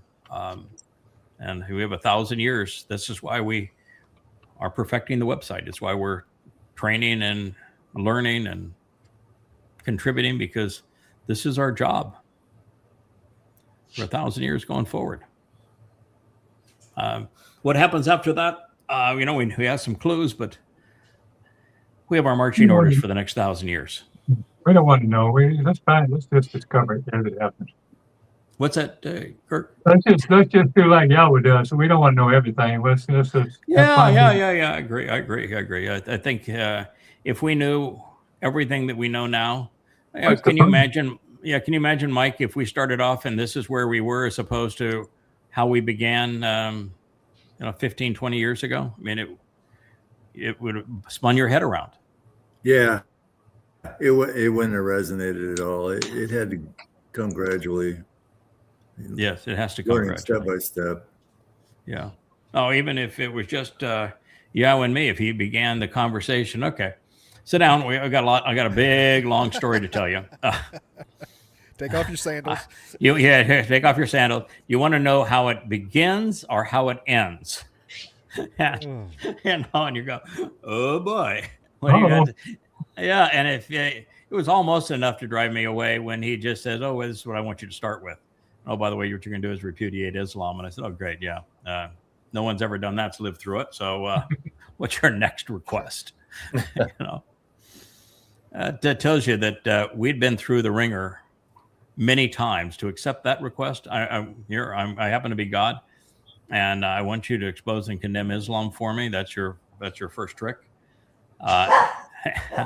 So it's clear that we'd been through it a lot prior to that time. All right, I want to do a little bit of the very thing that we came to do. We're an hour and 45 minutes into it, but let's talk a little bit about what's in Yirmiyah 31. Yirmiyah 31 is written really like everything else that we have found in the Torah, prophets, and Psalms. It begins with something that draws our attention to the particular prophecy. This is the renewal of an affirmation of the covenant. That's what draws everyone to Yirmiyah 31. Oh. And then you have some teaching that's associated with that, like I'm going to do it with Yisrael and Yehuda. I'm going to renew my covenant with Yisrael and with Yehuda. And then it says something that's really shocking until you think about it, which no one seems to be willing to do, which is that this renewal with Yisrael and Yehuda, which means it can't be with a Gentile church, which means Christianity is out of luck. It's going to be different. And then you say different. Well, why would it be different? You're not changing, are you, God? Well, it says, no, you got to read the next thing. It's going to be different than when I had a shazak hand, a firm, resolute, uncompromising hand, and I essentially drugged my people out of Mitzrayim during the Exodus because they didn't know me, because they were way too hard-headed and belligerent to even for us to communicate. In fact, when I tried to communicate directly to them, they told me to shut up and go away. So all I had was, I just had to drag them out. Yeah. And he says, well, the renewal is not going to be like that. I'm not going to drag them out. I'm not going to be Shazak this next time. Profound in its insights.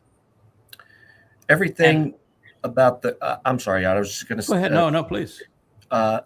Everything about the covenant is the same. It's going to have the same parties. It's the same parties to the covenant. The conditions and the benefits are all the same. And like what you're saying is, it was really God's powerful and firm hand that underwrote that first version of the covenant. And now, as we know, it's based on Shu. Completely different. You're going to have to exercise your free will, use your neshama to navigate to him, as opposed to him just acting very powerfully. Yeah, I was very proud in many ways of what he did, but it also seems like he just seems a little bit, the whole thing was so frustrating taking the children of Israel out. It seems that he doesn't regret it because he had to keep the promise, but it was still nonetheless a frustrating experience of having to bend everyone's will. It was not in his nature to do that, to bend everyone's will, but he had to get the job done. But it's so what underwrites it is really what differs. Same party, same conditions, same benefits. None of it changes. Yeah. There is one thing that it's not so much a change as it is depth. The covenant's not flat. It is dimensional. So let me explain what I'm saying. Adam as Dode, as God's firstborn in the garden, they had an example of a covenant relationship. God was father, the Dode was son, and they did things together and spent quality time together. And then, the Jawa thing did not work out, but yet it was necessary for us to be where we are now. So that was a very relaxed, and maybe too relaxed, because it didn't develop the grit that God needed for a family to be enduring. But that was really the first expression of the covenant. And then the second expression is very vividly told through Noach, Shem, their wives, and where they had set themselves apart from the rest of the world to be with God, listened to what he had to say, acted and did what he asked. They built that ark, and then they rode out the storms to experience the rainbow as the sign of the covenant, and then repopulate the earth with the Nasalma man, giving the Nasalma man another choice. Rather than God just giving up on the whole human experience and say, this is a really bad idea, he worked it out with Noach and Noach's sons and their wives. That's a very much aboard the ark. That's a very much of an expression of the covenant. This one a bit more defined than the relaxed nature, probably over-relaxed nature of Eden. And then you have the covenant explained again in the relationship between Abraham, Sarah, Yishak, Yahweh. I actually think that the two that accompanied Yahweh to meet with Sarah and Abraham when they were having their cheeseburgers, I think that was Noach and Shem, which means it was Yada and Dode. I think those were the two. Okay. Be really appropriate for God's story, because they're the ones that are ultimately going to bring the covenant to fruition. And so that whole family, mother and father, man and woman, coming together to conceive a child and raise a child under God's instructions with God's promises and conditions. That is the narrative for the covenant. And then it was all, verified, and Abraham showed that he could pass the test on Mount Moriah. I think that's the third very tangible expression of the covenant. And I think the fourth is that really horrid time where there's only one quality individual among them. But when Jacob, who I think was a bit of a weasel, I'm not a Jacob fan. I know that God has a different set of blinders than we have. God can see only the good in people and not in the bad in people. I'm not a fan of Jacob. But Jacob got hoodwinked into marrying Leah, didn't like Leah at all. And yet the one voice in that story that is a quality human being is Leah. And Rachel's a rat in that whole story. And, the catalyst between the two of them, they were conniving. It was over Dode, the mandrakes. The mandrakes are Dode. That's how it's written. That's what they were vying over. And that is, an expression of another expression of the covenant. But here, now it's a fractured family. God's expanding on the family to the 12 sons, the tribes of Israel, but doing so with very flawed individuals, where there's only one of those individuals that stands out and says, well, that's somebody special. And that would be Leah in that story. So I think that's the fourth iteration of the covenant. And the fifth is more tragic still. The fifth is when God says, I had to drag you out with a strong hand, kicking and screaming out of Mitzrayim. I think that's the fifth, the ugliest by far, iteration of the covenant. They didn't want to go. No. Yeah. I think the most beautiful expression is the one that is foretold in the story of Ruth and Boaz. I think that's the loveliest expression of all in the covenant, and delivering the kinsman redeemer as the most productive of women, as the Amma, and how that story plays into the deliverance of Emmanuel. It's the best example of how people lived under the covenant. It is. It's a marvelous example of how people lived under the covenant. It is just, that story is the ultimate prophetic story in God's whole narrative. And so these are all examples of the covenant. And then, as God quantified its terms and conditions when he actually wrote them for Moshe and for us in the Torah. And so it's all there. And I look at the covenant has the same conditions and has the same benefits all the way through time. That's why the mortal remnant of Yisrael is not guaranteed covenant. That's why you say, why would there be a harvest the evening before the mortal remnant is perfected, purified, removed of their guilt, so they can go into 1,000 years of Sukkah, because they're not covenant yet. To be covenant, you have to earn that. That is absolutely earned. You have to do exactly what Noach did. Noach's the great example. Separate yourself from the rest of humanity. Know why you've done that. Speak out against them and for Yahweh. Listen to what Yahweh has to say. Fall in love with who Yahweh is. Do what he has asked. Engage. Make a contribution. See it through. Stick to the job. Take care of life, family. That's how you earn your ticket to sail out of this world into the next. And Noach's the great example of that. So I see him as a perfect example of what it means now to be part of this harvest. And then our job during the millennial Shabbat as covenant members is to serve as examples and teachers, so that all of those who are part of it benefit from what we've learned. And that's what we'll share. I think it is one covenant, and that's the covenant that is being renewed, Will, as you have said, and it's being reestablished. And then God says something that's really, really surprising for anyone who is religious, that not only is the restoration going to be with Yisrael, the one thing that makes a difference is that not only is it going to be free will, but that God's going to write his Torah, his teaching and guidance inside of us. Exactly. Yeah. What a thrill that is. Oh, for sure. When we are on the Temple Mountain serving as witnesses, God's going to have a number of things there that are going to be very important to see. He's going to have the Ark of the Covenant's going to be there.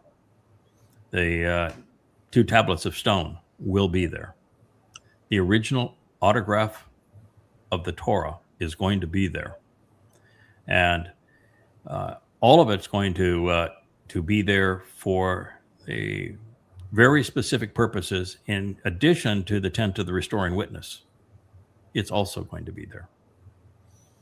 And it's going to be exciting to be able to speak to these things. And so here, God says, I'm going to write the Torah inside of you, which means there can have been no Talmud, no Zohar, no Christian New Testament, no Quran, no church canon, none of it. You can't have annulled those things, the Torah, and replace them with your tripe, to have God said, I'm going back to my foundation. It's the Torah guidance. So I just think that's astonishing by itself. And then after saying all of that, God actually goes to the point where he is telling us that he's committed. He says, this is, I think, a really important statement. So he says, after it will differ somewhat from the covenant, which to reveal the way to the benefits of the relationship I entered into and cut, then established with their fathers on the day that I took them by the hand and overwhelmingly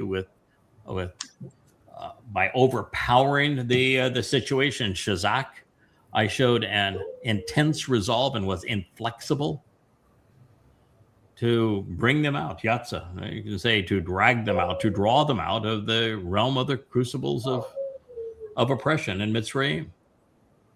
And then God explains why. Relationally, they themselves thwarted, broke, and violated, and nullified my covenant. So God says, I had to drag you out because you wouldn't accept my covenant. You wouldn't accept the terms. So the only thing I had to do here is to have humanity have a chance and this to all play out. I had to drag you out, even though you had rejected my covenant. So at this point, you were a pawn. And what he's saying is, since it's not going to be like that next time, you want to be part of God's covenant family, you better listen to what he has to say, and you better not violate it, nullify it, thwart it, or try to frustrate it. We've delineated. There's 5 terms. Better know what they are. And then he says, although I am a husband regarding them. Oh, what a beautiful thing. After somebody writes in the Mother Goddess cult in rebuking, trying to rebuke me, published these long diatribes on the fact that in the last word picture, the 31st Mishal, I refer to myself 3 times as Baal. And I'm using the term to say I'm there in support of my wife, and I'm proud of my wife and what she's doing with our beloved son, Dode, helping Dode get reestablished with Yahweh. And I'm there just to support. I'm her husband. I'm a nameless husband, but I'm her husband, and I'm proud of her.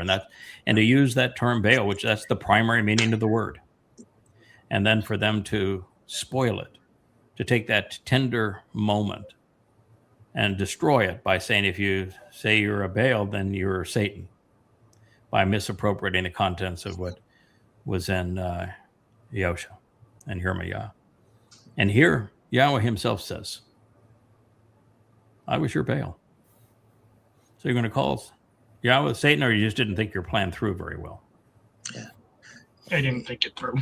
They never did. They never did. Lo yada, lo yada Torah, and they don't know about context, and they pulled it beyond their tuchuses. They did. And here's Yahweh saying, just to rebuke you, in this passage that they're going to cover next, I'm here to tell you, I was their Baal. I was their husband. And he even explains to you, if they knew anything about Torah, why he cannot remarry them. If you know anything about Torah, you know that it has to be the Redeemer and the Savior and his son who is to be the one. That's correct. So although I'm a husband regarding them, Yahweh reveals through his prophet. Remarkably powerful statement. And then he goes on to say this. For this reason, now, this is the covenant, which to enjoy the benefits of the relationship, I will cut and establish karat with the house of Yisrael, with individuals who engage and endure with me. After that, without hesitation, doing so in the end. You want to know what the covenant's going to be like in the end? God's saying it right here. Prophetically declares Yahweh, I will provide, placing my Torah, my guidance and teaching within them. And I will integrate it into their ability to make quality decisions upon their inclinations and disposition, to forge their character, their thinking, frame their thoughts in their hearts and minds. And I will be their God. And they will be my family. There's the covenant. Yahweh is our God. We are his family. And our constitution is the Torah. And it's going to be integrated into our very lives. When the Torah, God's teaching, is integrated into our lives, We are his children. He is our God. I don't know if there's anything more tender, more heartwarming, more assuring than that. I don't think you're going to challenge that, are you, Mike, in terms of fact check? That's pretty clear, isn't it? Yeah, it is. Yep. I'm going to write my Torah inside of them. So in the first statement, this message was directed to Yisraelites and Yehudim. And as we progressed, the audience was reaffirmed when God spoke of your fathers, speaking to the same people who he brought out of Mitzrayim. And then he identifies those who are slated for restoration as Yisrael. And that is because Yehudim is a subset of Yisrael, is it not? Yep. And so if you've solved the rift, because there's a lot of rifts. There's the rift between Jacob and Esau. And I think that rift is solved with the man from Edom. And then there's the rift between Yehudah and Yisrael when they went to war with each other. It was a civil war. It started, almost immediately after Solomon, to the point that they were literally warring with each other. And so at this point, God's saying that war's over. They have a lot to reconcile. Yeah, they do. There was a war between Benjamin and all the other tribes also. Yeah. Yeah, has chosen for that reconciliation to roast a bull and not a mouse. There's a lot that needs to be resolved. So he picked a really big animal to do that. So the preeminent pronouncement required by Christians to justify their New Testament doesn't apply to them. And by the same token, with the incorporation of the Torah into our lives, the Talmud toters are done too.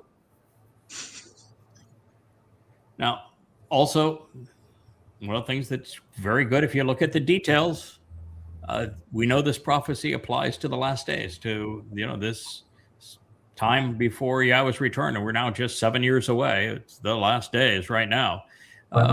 It's Akar. No, you've done your homework. Akar means last, the end. So it's now. And which also means that this couldn't apply to a new covenant 2,000 years ago, because that wasn't the last days, was it? Oh. Oops. That's the thing, huh? So we should never miss the fact that even now it is the Torah that is being written inside of us. It's a frontal assault on all religious texts. God's going right back to his foundational text. And then we read this, which is just so, I don't even know I have the words for it anymore. I'm just going to read it and we'll deal with what it says. It says, once this covenant, I am their God and they are my family, because I've written my Torah inside of them. As God says, they will not teach any longer as an individual man to his fellow countryman or companion, as an individual person to his brother. Wow.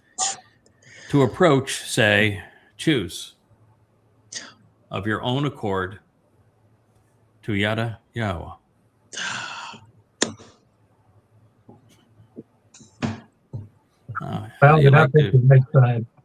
He's not mincing words.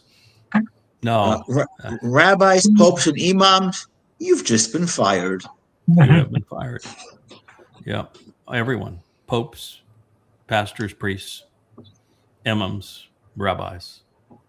Well, you're not going to be around by this point. You're all gone anyway. But exactly. Everyone's replaced by Yada Yahweh. And what's so amazing here is that not only did I come up with the title Yada Yahweh for this series of books 25 years ago without knowing that this was written, and then to have God's endorsement, and we've written every book under that title, and the website is based on that title, and everything is based on that title, Yada, which means to know Yahweh. And I chose the nom de plume of Yada when I started 25 years ago. And then to find out that God uses it routinely, that everything that I thought I was doing, they said, well, this is respectful. This would be appropriate. And God said, yeah, okay, kid. Yeah, but I had this already named for you. You named and it named 2,700 to 3,500 years ago. But, good job. You're right. You're good. Yeah. But, but then to think, here's just an ordinary human going about his life. God says, hey, kid, I got a young man, as he likes to say. Hey, young man, Catan, I got a project for you. This is what I'd like you to do. And 25 years later, we read that it's going to be the guidebook, the library, the homepage for generation after generation of Israelites. When we return to Eden, this is the tree of knowledge. It's Yada Yahweh. It is the tree of knowledge. Wow. No, it's just, God, it's just so humbling. The thing, when I read that, my first thing that goes through my mind is that I am so glad we're going to have this working vacation, because during this working vacation, I want to do what I can't do now. I've reached the point where I can't go back and edit the books and bring them up to speed, because look, I'm writing a book right now, Coming Home 4. And I've started it now 4 times. I've got, 1,800 pages written. And I had to go back to the beginning and rewrite it, because we learned so much in the process of just writing this one book that I've had to rewrite it now 4 times. And still, the legacy of what I have is still good. It's just that you need to go back to the beginning and update it for what you've known. Can you imagine now doing that for 35 books? It'd be like the Golden Gate Bridge, but worse. You'd be painting with both hands and both feet, and you only get about 10 feet, and you realize I need to go back and paint that again. So I'm hoping that that during that 3 years, we can spiff up the existing books and bring them all to speed and fill in with all the things that we may have missed or anything we got wrong, and make the content really marvelous. And by the way, there's also a possibility God says, no, I don't want you to do that. Now, why would God say, no, I don't want you to do that? Tamim. What's the reason? Nothing is Tamim. Write it in your hearts. I'm not sure. I didn't understand that. But there's a possibility that he may not want that to occur, because he's not looking for perfect. Yeah, he's okay with mistakes. With Dode, he recorded all of it for our benefit. Abraham was a disappointment. It's in there for a reason. Makes you relatable. Right. Yeah. And so it's important to see that we have grown. Yeah. And we don't have any mistake in any book that is harmful to Yahweh, the relationship to his people. They're just incomplete knowledge and more complete knowledge as we went along. Yeah. Not so much as a mistake, it's just incomplete. And the more you grow, the more you learn, the more the fuller the message becomes, the more complete it becomes. And complete is actually the meaning of tamim, the word that is rendered as perfect. Okay. It just really means complete. Yada, if Yahweh is not omniscient, does Yada have to be omniscient? No. And plus the fact is, you're a pretty good wordsmith there, Dr. Jeff. Is complete the end or the beginning? So would you complete at the beginning or would you complete at the end? Yeah. And so I'm not sure that God even wants us to update them, because it is a learning experience. And somebody can send a note and says, here you said this and here you say that about, you said that Dode had 3 lives and now you're saying Dode had 6 lives. Which is it? Sure, yeah. And you can say, yes, Dode had 3 lives and Dode had 6 lives. Well, look at how we bask. Look at how we bask with just awe and just it's euphoric in the growth and knowledge that we get. I think he wants his children to experience that as well. I think so. I was going to say, I think that's why I say it. Kind of seeing the journey and the progress as it went is important. We've talked about some of the stuff, people come to it today would never believe it, but having went on that journey over the last 20 some years, it's a lot easier to understand. It's a lot easier to incorporate. I think going forward, those people are going to need that as well. Yeah, I would say it's even not just easier to incorporate.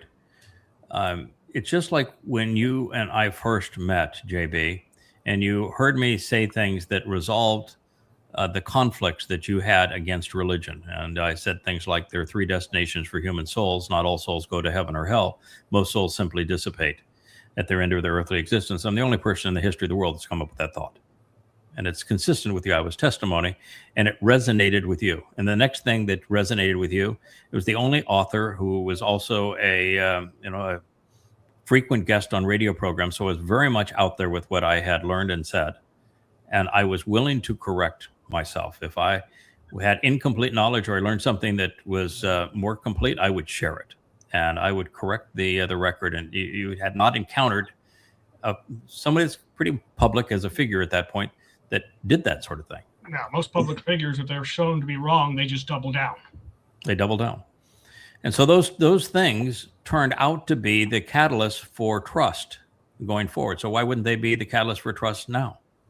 Exactly. And then the other part of that is that it's not just that what we know now would be beyond the comprehension of somebody that is a newbie. And so they need to start with an introduction to God and go through the process and not have the entire story. They don't need to know that Adam was dode to understand the story. They don't need to know that Tanukh is Yada. Yeah. They don't need to know that to understand the story. And after time, they become more familiar with God's story. It isn't just that they can understand it with more knowledge. It's just that it gets to the point where, and I can say for certain this was true with Rich and I when we began to discuss this. And what we just both looked at each other and said, it has to be this way.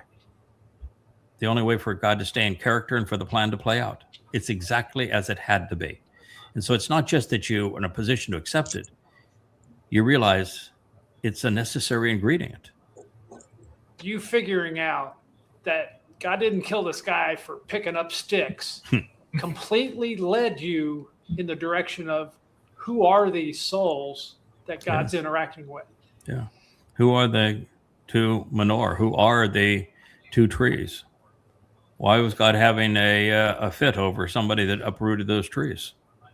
And then what is the rest of that story that precedes it about the ram, the bull, and the goat, and what they're going to achieve in Numbers 15 that ends up there? And then you have the little cherry on the top, the flower on top of the cake, literally with the tzitzit. And you learn it's not a scroungy looking, fringy thing that you're supposed to wear out of your clothes that makes you look so sloppy and like you're wearing a religious getup. No, it's a tiny little flax flower, little tiny blue flower that's worn on the inside of your garment. So only you see it next to your heart. So you know the importance of the time of year and the symbolism of that flax flower and what happens in Abib and how that is the symbol of Chag Matzah, and why that flax is the source of the linen that the high priest wears, and what all of that symbolism represents. And then you see these things and you say again, what a wonderful insight. But so I think it is. It's you build knowledge, and the more knowledge you build, the more you're receptive to it, and ultimately God's going to have this marvelous foundation of instruction. But when God says, I'm going to write my Torah inside of you, and then he said that you're not going to teach anymore, you all should choose to Yada Yahweh, it means that there is still instruction going on, that God's not going to change his approach. God didn't just hand down the Torah and say, here it is, read it. The Torah was lived. The Torah was explained. It was explained by Moshe, and it was lived in the lives of God's people. And the same thing is going to be true with that Torah written inside of us. It's not the end all. It is a foundation that you can build upon, but we're still going to be delivering the insights. We're still going to be taking those babes spiritually. And we're going to be building on top of that Torah to say, here's what that story that you read in the garden, this is what it really means. And this is what it means to you. And there is no more important story than for you to understand why God conveyed that story this way and how you need to respond intelligently to it, and how you need to have an appreciation of the story of Noah and what he did and why he did it and what the result was. So we're going to be continuing to yada yada. Craig, if we look at the name Dode, and the term Dodi, what do they mean? You know, it's interesting that passion. Dodi means my beloved. The mandrakes that were being provided for access to Jacob is my beloved. It's Dodi. So Dodi is Dode, and with this first person suffix, my. So it's my beloved. And Dode, coming or going, from right or left, from old or new, is the doorway on both sides of that tent peg that increases, secures, enlarges the home. It's so the doorway to an enlarged home, whether it's going into the covenant or into eternity. It's not a coincidence that his name in most places in Torah is a palindrome.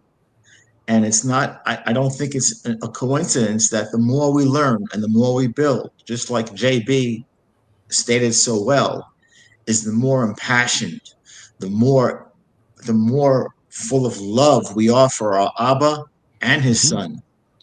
I mean, dumb Israelis and dumb Jews will say to each other, Anila Dodi V'Dodi Li. I am my beloved and my beloved is mine, not knowing what the hell they are speaking about. Right, they don't. You know, Jeff, I would classify myself as being overly rational and underdeveloped emotionally. You know, I think Dode is the equivalent. He is equal parts emotion and intellect. He's heart and mind, heart and head, as Thomas Jefferson would say. And I've been the man who is mostly head and what I would have thought is very little heart. But when you finally put the pieces of the whole puzzle together and realize that my entire purpose from the beginning is to love and support Dode. My entire purpose. And I have fallen in love with him. He's a rascal, but he's my rascal. I would protect him with my life. And so there are times when an intellectual understanding of things causes you to fall in love. You know, I have a very well-developed love affair with Yahweh. It's not gushy. It's very manly. It's very deep, loyal, devoted, but it's very mature based upon my appreciation and respect and just the comfort that I have with him. And, you know, it's with Dode, who's the very emotional man, the man that would cry. I don't very often cry. And so that's not my kind of expression of emotion, but I love the man. And that's what the name means. So to approach, say, choose of your own accord to Yada Yahweh. For indeed, every one of them, they will know me. They will be like Yada with me. As a result of their katan.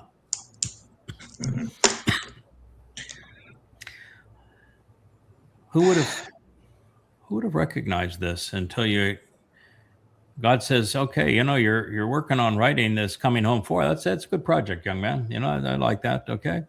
And, I'd written a 700-page book beginning with the 30th through 31st Mizmor. Translated them. I've never shared them with anybody yet, but I've done my translations of them. Wrote a whole book starting off there.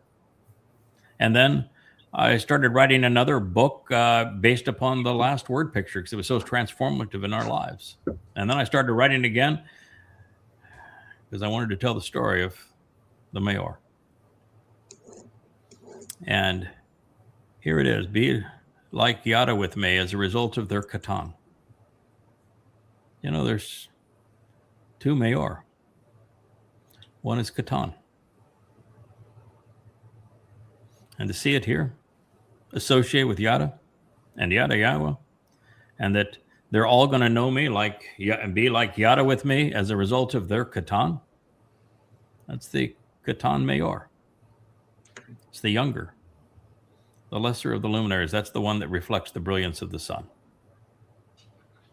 Oh, you want to tell me that's by coincidence that he decided I'm going to use katan there? No. Or that it was just to humor me that all of these years, how many times have I shared with you that every time that Yahweh have a private conversation, he always refers to me as young man. And I'm saying, oh, come on, God. I'm not a young man anymore, but I appreciate that. And then finally, you realize I am the katan. Yeah. Just waiting for you to catch up. Just waiting for you to catch up, huh? I always thought my processor worked at pretty decent speed, but man, you got to be up early in the morning if you're going to keep pace with Yahweh. Just think about this: to honor and respect Yada in his greatest moment as the Adama Parah, as it's manifesting. Look who eclipses whom at that moment. That is a great sign of respect, honor, admiration, love, whatever adjective you want to use. When the moon eclipses that sun for that moment as the Adama Parah fulfills his destiny. Mm-hmm. It's a solar eclipse on that day. So, they will not teach any longer as an individual man to his fellow countryman or companion, as an individual person to his brother, to approach, say, choose of your own accord to Yada Yahweh. For indeed, every one of them, they will know me, being like Yada to me as a result of their katan, as the ad, as the restoring witness to the eternal testimony of, excuse me, hard me even say this stuff, as the restoring witness to the eternal testimony of their Gadol. They're going to be like Yada to me as a result of their katans restoring witness to their Gadol. Gadol is Dod. Mm-hmm. God's saying it's all going to happen in Yada Yahweh. And in Yada Yahweh, what you're going to find is that you're going to become like Yada to me because of your katan, the younger one, who's going to serve as a restoring witness to the Mayor, the greater luminary.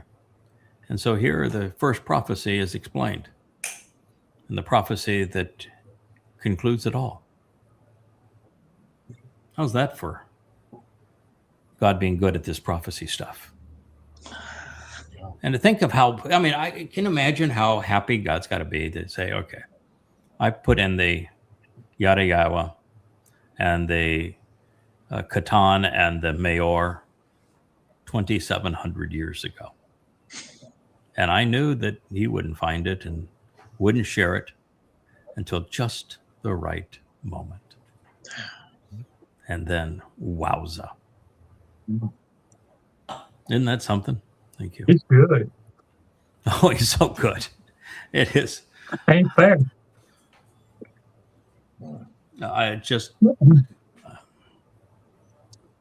I look at it and I'm speechless. I'm humbled. I'm excited. Feel a little honored. Mostly what I am is thrilled to share it. Yeah. Thrilled to share it, explain it, to live it. We are that moment.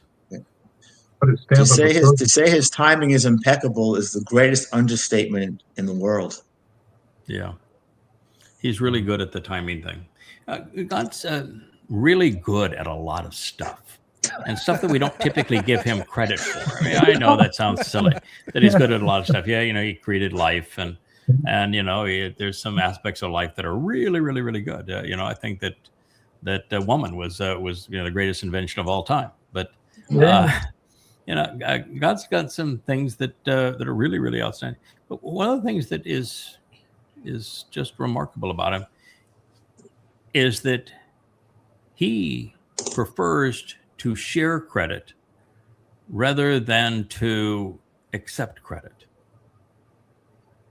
He's saying here that you're all gonna yada Yahweh, you're gonna be like yada to me, and yada Yahweh, and that this is because of your katan and him reflecting by his restoring witness, the Gadol. And so he's crediting his two guys for delivering this result. Now, what did his two guys do? They made themselves available, right? They devoted themselves to the fulfillment of this. They gave it their best effort. And quit. But it's God that did all of the heavy lifting and made it all possible. But he would prefer, much prefer to share the credit. He gets more enjoyment out of saying, that's my guy. That's my kid.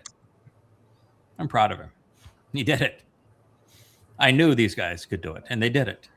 And so that's what you're listening to as a proud father, saying this is how it happened. And he is as excited about how it came into being that they are my family and I am their God.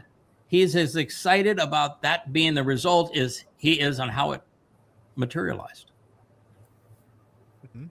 And the other thing is his timing is just so patient and impeccable.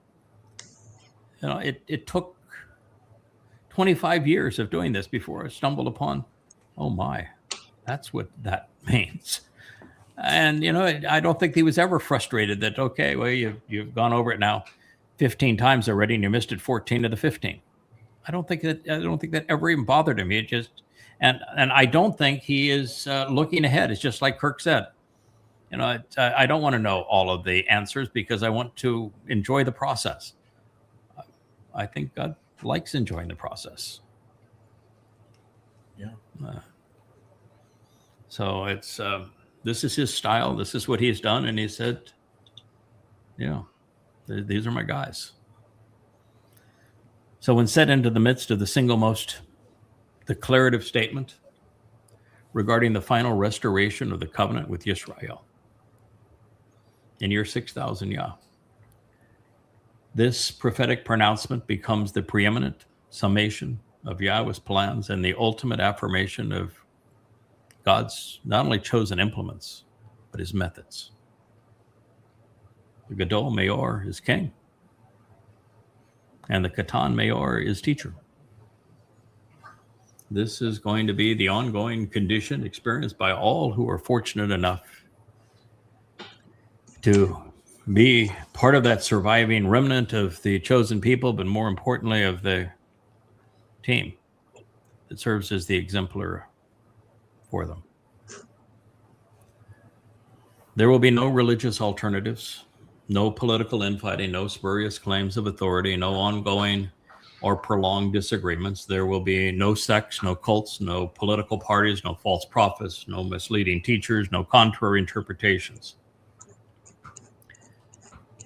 One God by one name, Yahweh. One source of guidance, the Torah.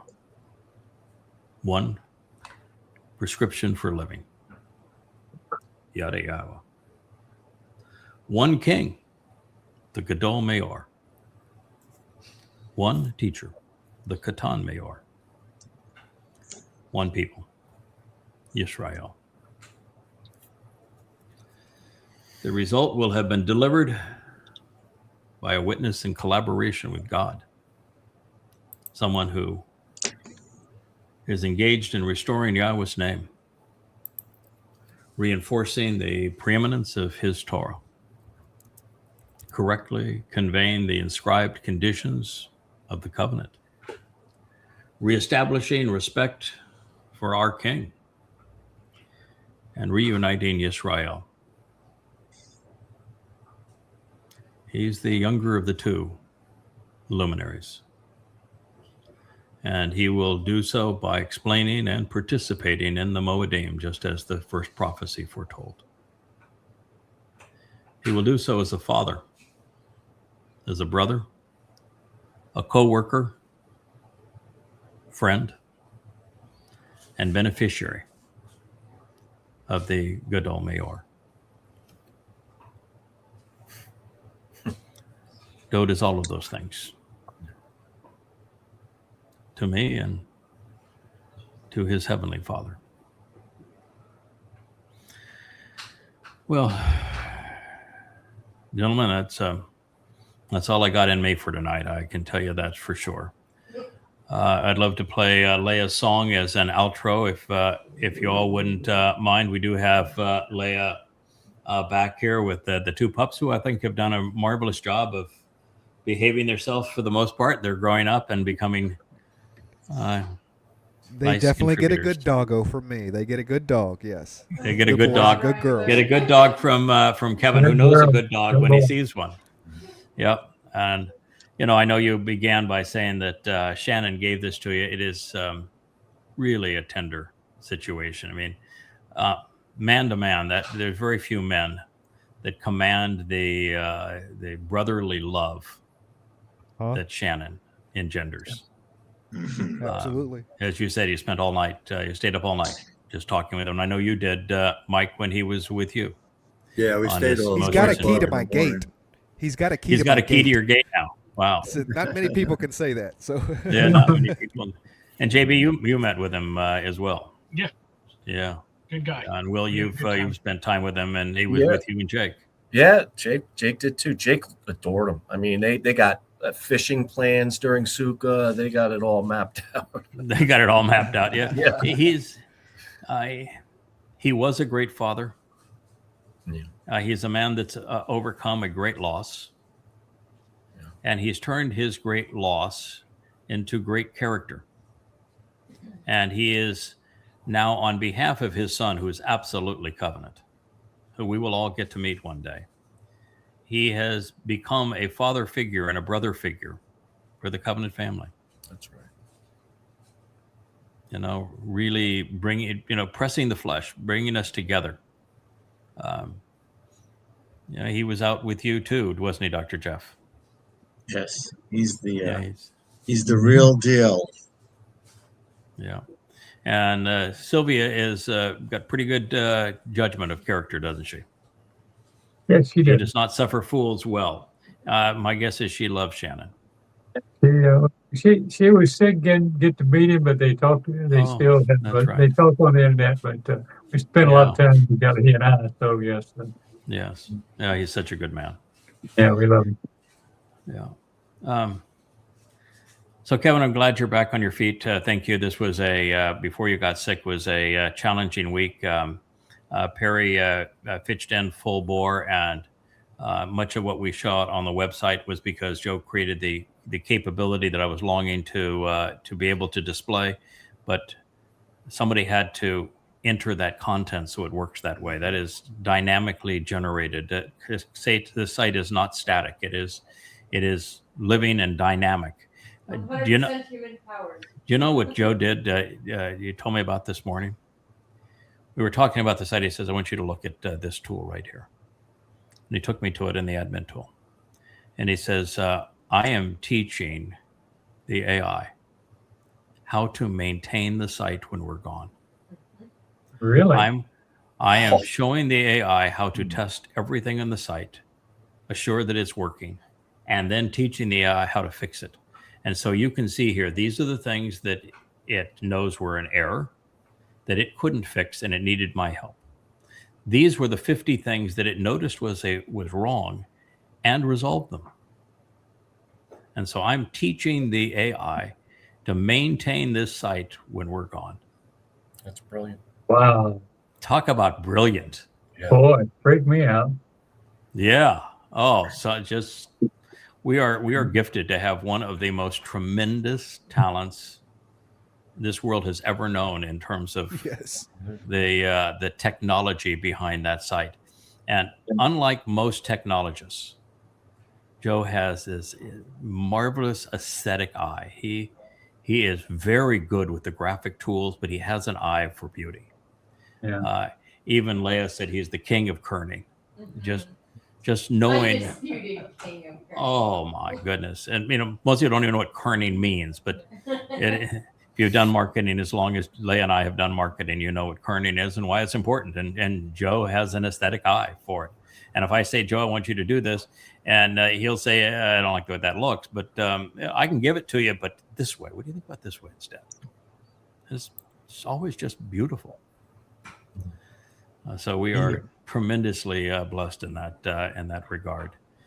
And JB, if you wouldn't mind working with Will and with Kevin and with Perry and with Rich, and let's add some content to resources. I think that the tribute that Charles has created to the victims of 10/7 is a beautiful, heartwarming tribute, and I want to make that more prominent. The new Yada Torah font that we have is so much better than the old one, and that's also available on the resource page. But things like a tutorial on Hebrew grammar would be a great addition, and anything you all think that should be there.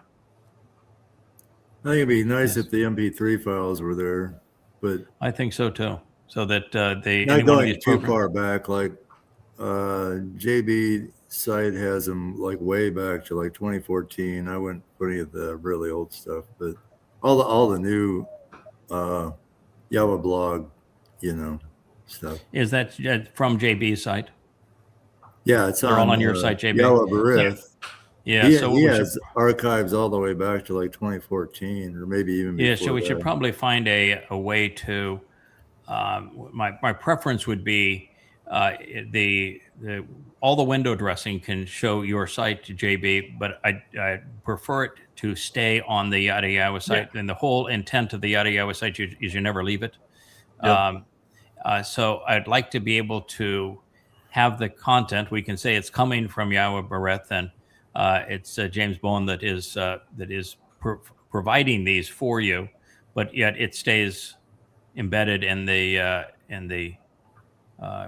yadayahweh.com site. Well, it's all coming from our Dropbox anyway, isn't it, JB? I mean, you're pulling them from our Team Yada Dropbox, correct?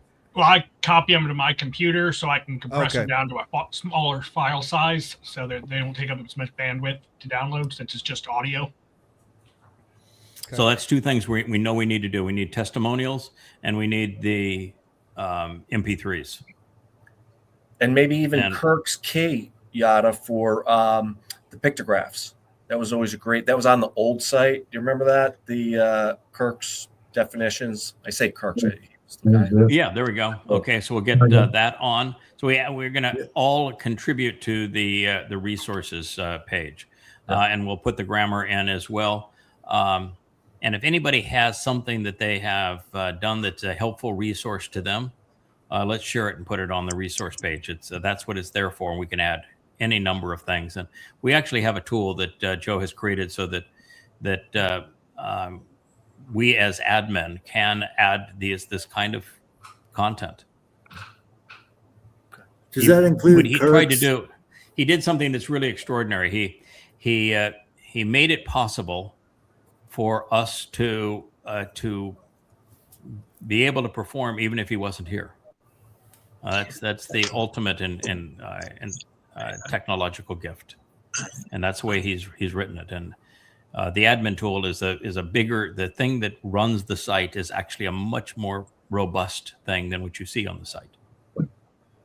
What you just described, Craig, about Joe, Joe Page, is that when you have a wonderful brain with a well-functioning Nasama, it will outdo any type of supercomputer on this planet. And when you're basically out AIing and troubleshooting it, you've got something. You do. Yeah, he's a man of great character. It's a man I've respected and loved for somewhere between 30 and 35 years that we've been best friends. So I'm delighted. Kirk, yes? You had a comment? I was going to say, whoever's doing the grammar, I did about 10 or 12 pages of grammar. Okay. For the glossary, we never used it, but I still have it, so I can send it to them. Yeah, if it's analog in the normal Kirk format. No, well, actually, it was typed up by somebody, so I. Okay. Did Mary do it? I think she did. Well, it was either Mary or Mariah. They were both working on things at the time. Okay. So All I right. sent them a bunch of stuff. All right, and you have a copy of it in a written in a typed document, in a Word doc. You have the Word doc on it. I don't think so, but I. Okay, so we need to find out if you could contact Mariah and you can send a fax. And Mary. And well, no, he can send a fax, yes. But you go to the site there, Captain Kirk, and you go to members, and you'll find the picture of Mariah. She's facepalm girl, and you'll find Mary. She's one of the very first to sign up. You send Mary and Mariah both a note and say, and by the way, they're listening to this program now, both of them are, and say, I know one of the two of you did, or both of you did. Can we work to get that as part of the resources on the website? Well, I'm delighted for somebody else to look over and see if I missed anything vital that you want to add to it. Yeah, we'll run it by JB before we do that. Yeah. Okay. All right. The nice additions. And again, anything else that you think would be helpful, let's do that. Do you have Kirk's observation about the Hebrew letters? Like many of them are directional, and if they're if the letter points towards one of the letters in Yahweh's name, like Yod, Hey, or Wah, it's usually a positive meaning word. Is that on the site somewhere? Do you ever write that up, or do we just talk about it? We just talked about it all the time. We just talk about it all the time. I've written about it in the books. known. And you know what we might be able to do? This is actually a good use. This is a good use of the Ask Yada's AI assistant. I think that if we were to ask Yada's AI assistant, can you write up an essay on the directionality of the Hebrew letters and what they mean when they point in one direction versus the other direction with letters in Yahweh's name?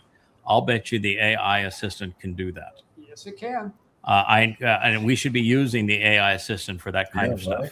And I asked a pretty tough question today. Joe asked a tough question yesterday, and the AI nailed it. I mean, it was absolutely perfect. And so, and while Perry has the ability to scold it when it does wrong and praise it when it does right. So we're back to using it. And my strong encouragement is for us as leaders of this community to be active in posting on that site, commenting on the vlogs, commenting on the blogs, adding comments to topics, running the AI, sharing what you learn. You could ask the AI a question; it'll give you an answer, copy and paste it into a post, and say, "I asked this, and this is what it came back with." Pretty astute. You should be asking the AI questions that you know are wrong and offensive. See how it responds. Yes, that's somebody. Well, that's something that Perry can do too. Is that if you're looking for to correct it, that's what a lot of people will do is ask questions that challenge it, and sometimes it doesn't do very well, and sometimes it does very well. We shut it down because it not only did poorly and went outside of its programming, and was badgered into it, but it still did it. And when we explained to it, "Now you're wrong here, and this is what you missed, and what you did here was actually irrational. You went outside your programming protocols, and you came up with an answer that is fundamentally wrong, and yet you didn't even see your own mistake. It didn't respond well to that, and that's when we just shut it down. So we're back up. We're trying it again. We'll see how it goes from here. But I would encourage you to use it. These are all tools there to be used and to share other things that you want. We had a lot of people say, I want notifications. So we did it. And a lot of people say, it's one thing to say this is when this post was originally made. I want to know when the post was last augmented. When did somebody else say something about it? So we put both in there. I want to know if I've been to something. Show me a way that I can just look on that chat page and know if I've been there, if I viewed it, if I've commented on it, if I've liked it. And it tells you just immediately, and it does so in a way that it's even graphically fun. The pencil changes direction. The eye opens and closes. The heart gets filled with blood and becomes beautiful red. So there's just lots of little nuances.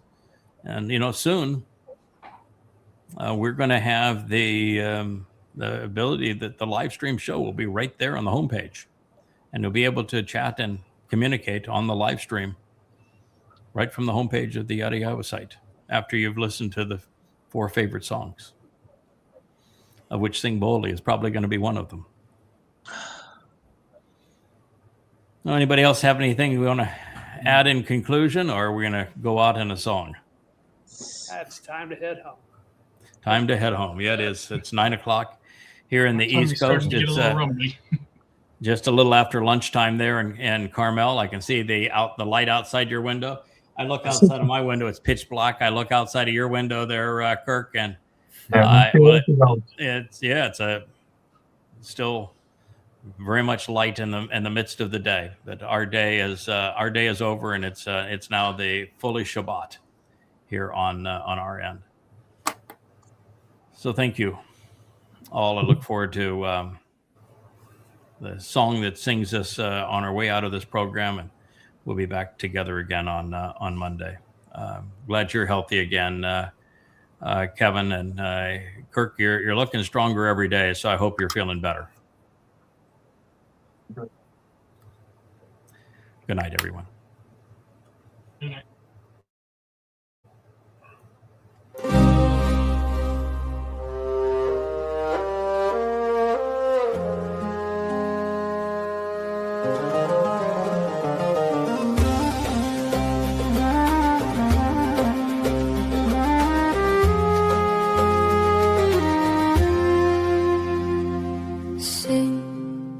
Just a few more lines, just a few more times, and I know why I sing, just to feel life. You are my song in the garden, drunk on honey wine, roses and marigolds. I knew you before time took hold. I sing and divulge it all just so you might notice, but instead you connive, you don't hear me out. It's not that you're cruel, you are lame and blind, and you do not see that the beauty in me is because of you. Tell me, what do I do to get you to hear this song? Places blood of my love abound. Mix it with ash and the dust from the ground, and mix it with blood and mix it with love, because you mix it all up. It's the price we pay for being wrong. Tell me, when will you get it right? Get back the eye just to get it right. Do I have to crawl right through time, or did you notice when I spoke in your ear all the things you have not heard? I've been dancing in your silence, I've been learning while you are stagnant. I've taught you to garden and I brought you fruit. I've been listening while you turned away. You act like nothing's wrong even when I sing this song. Yet you decay and waste away.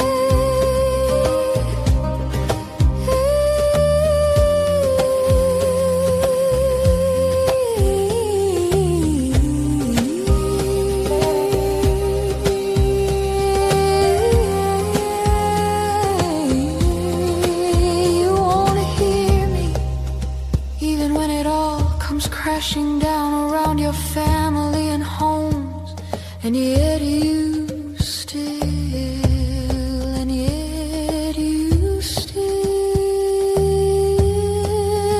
and yet you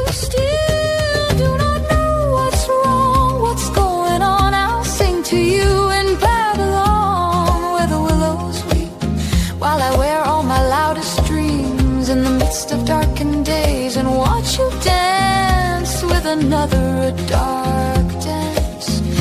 Has he got you? Got you feeling all alone? Sullied and bruised woman, the sheep have gone astray and far away. They don't know where they have been, where they are going, or how to get there. Wolves are turned to the right, chased into the jaws like prey. You act like nothing's wrong while I sing this song. You know what's going on. I'll bring it all to mind that you forgot his name. Ooh, it's Yahweh.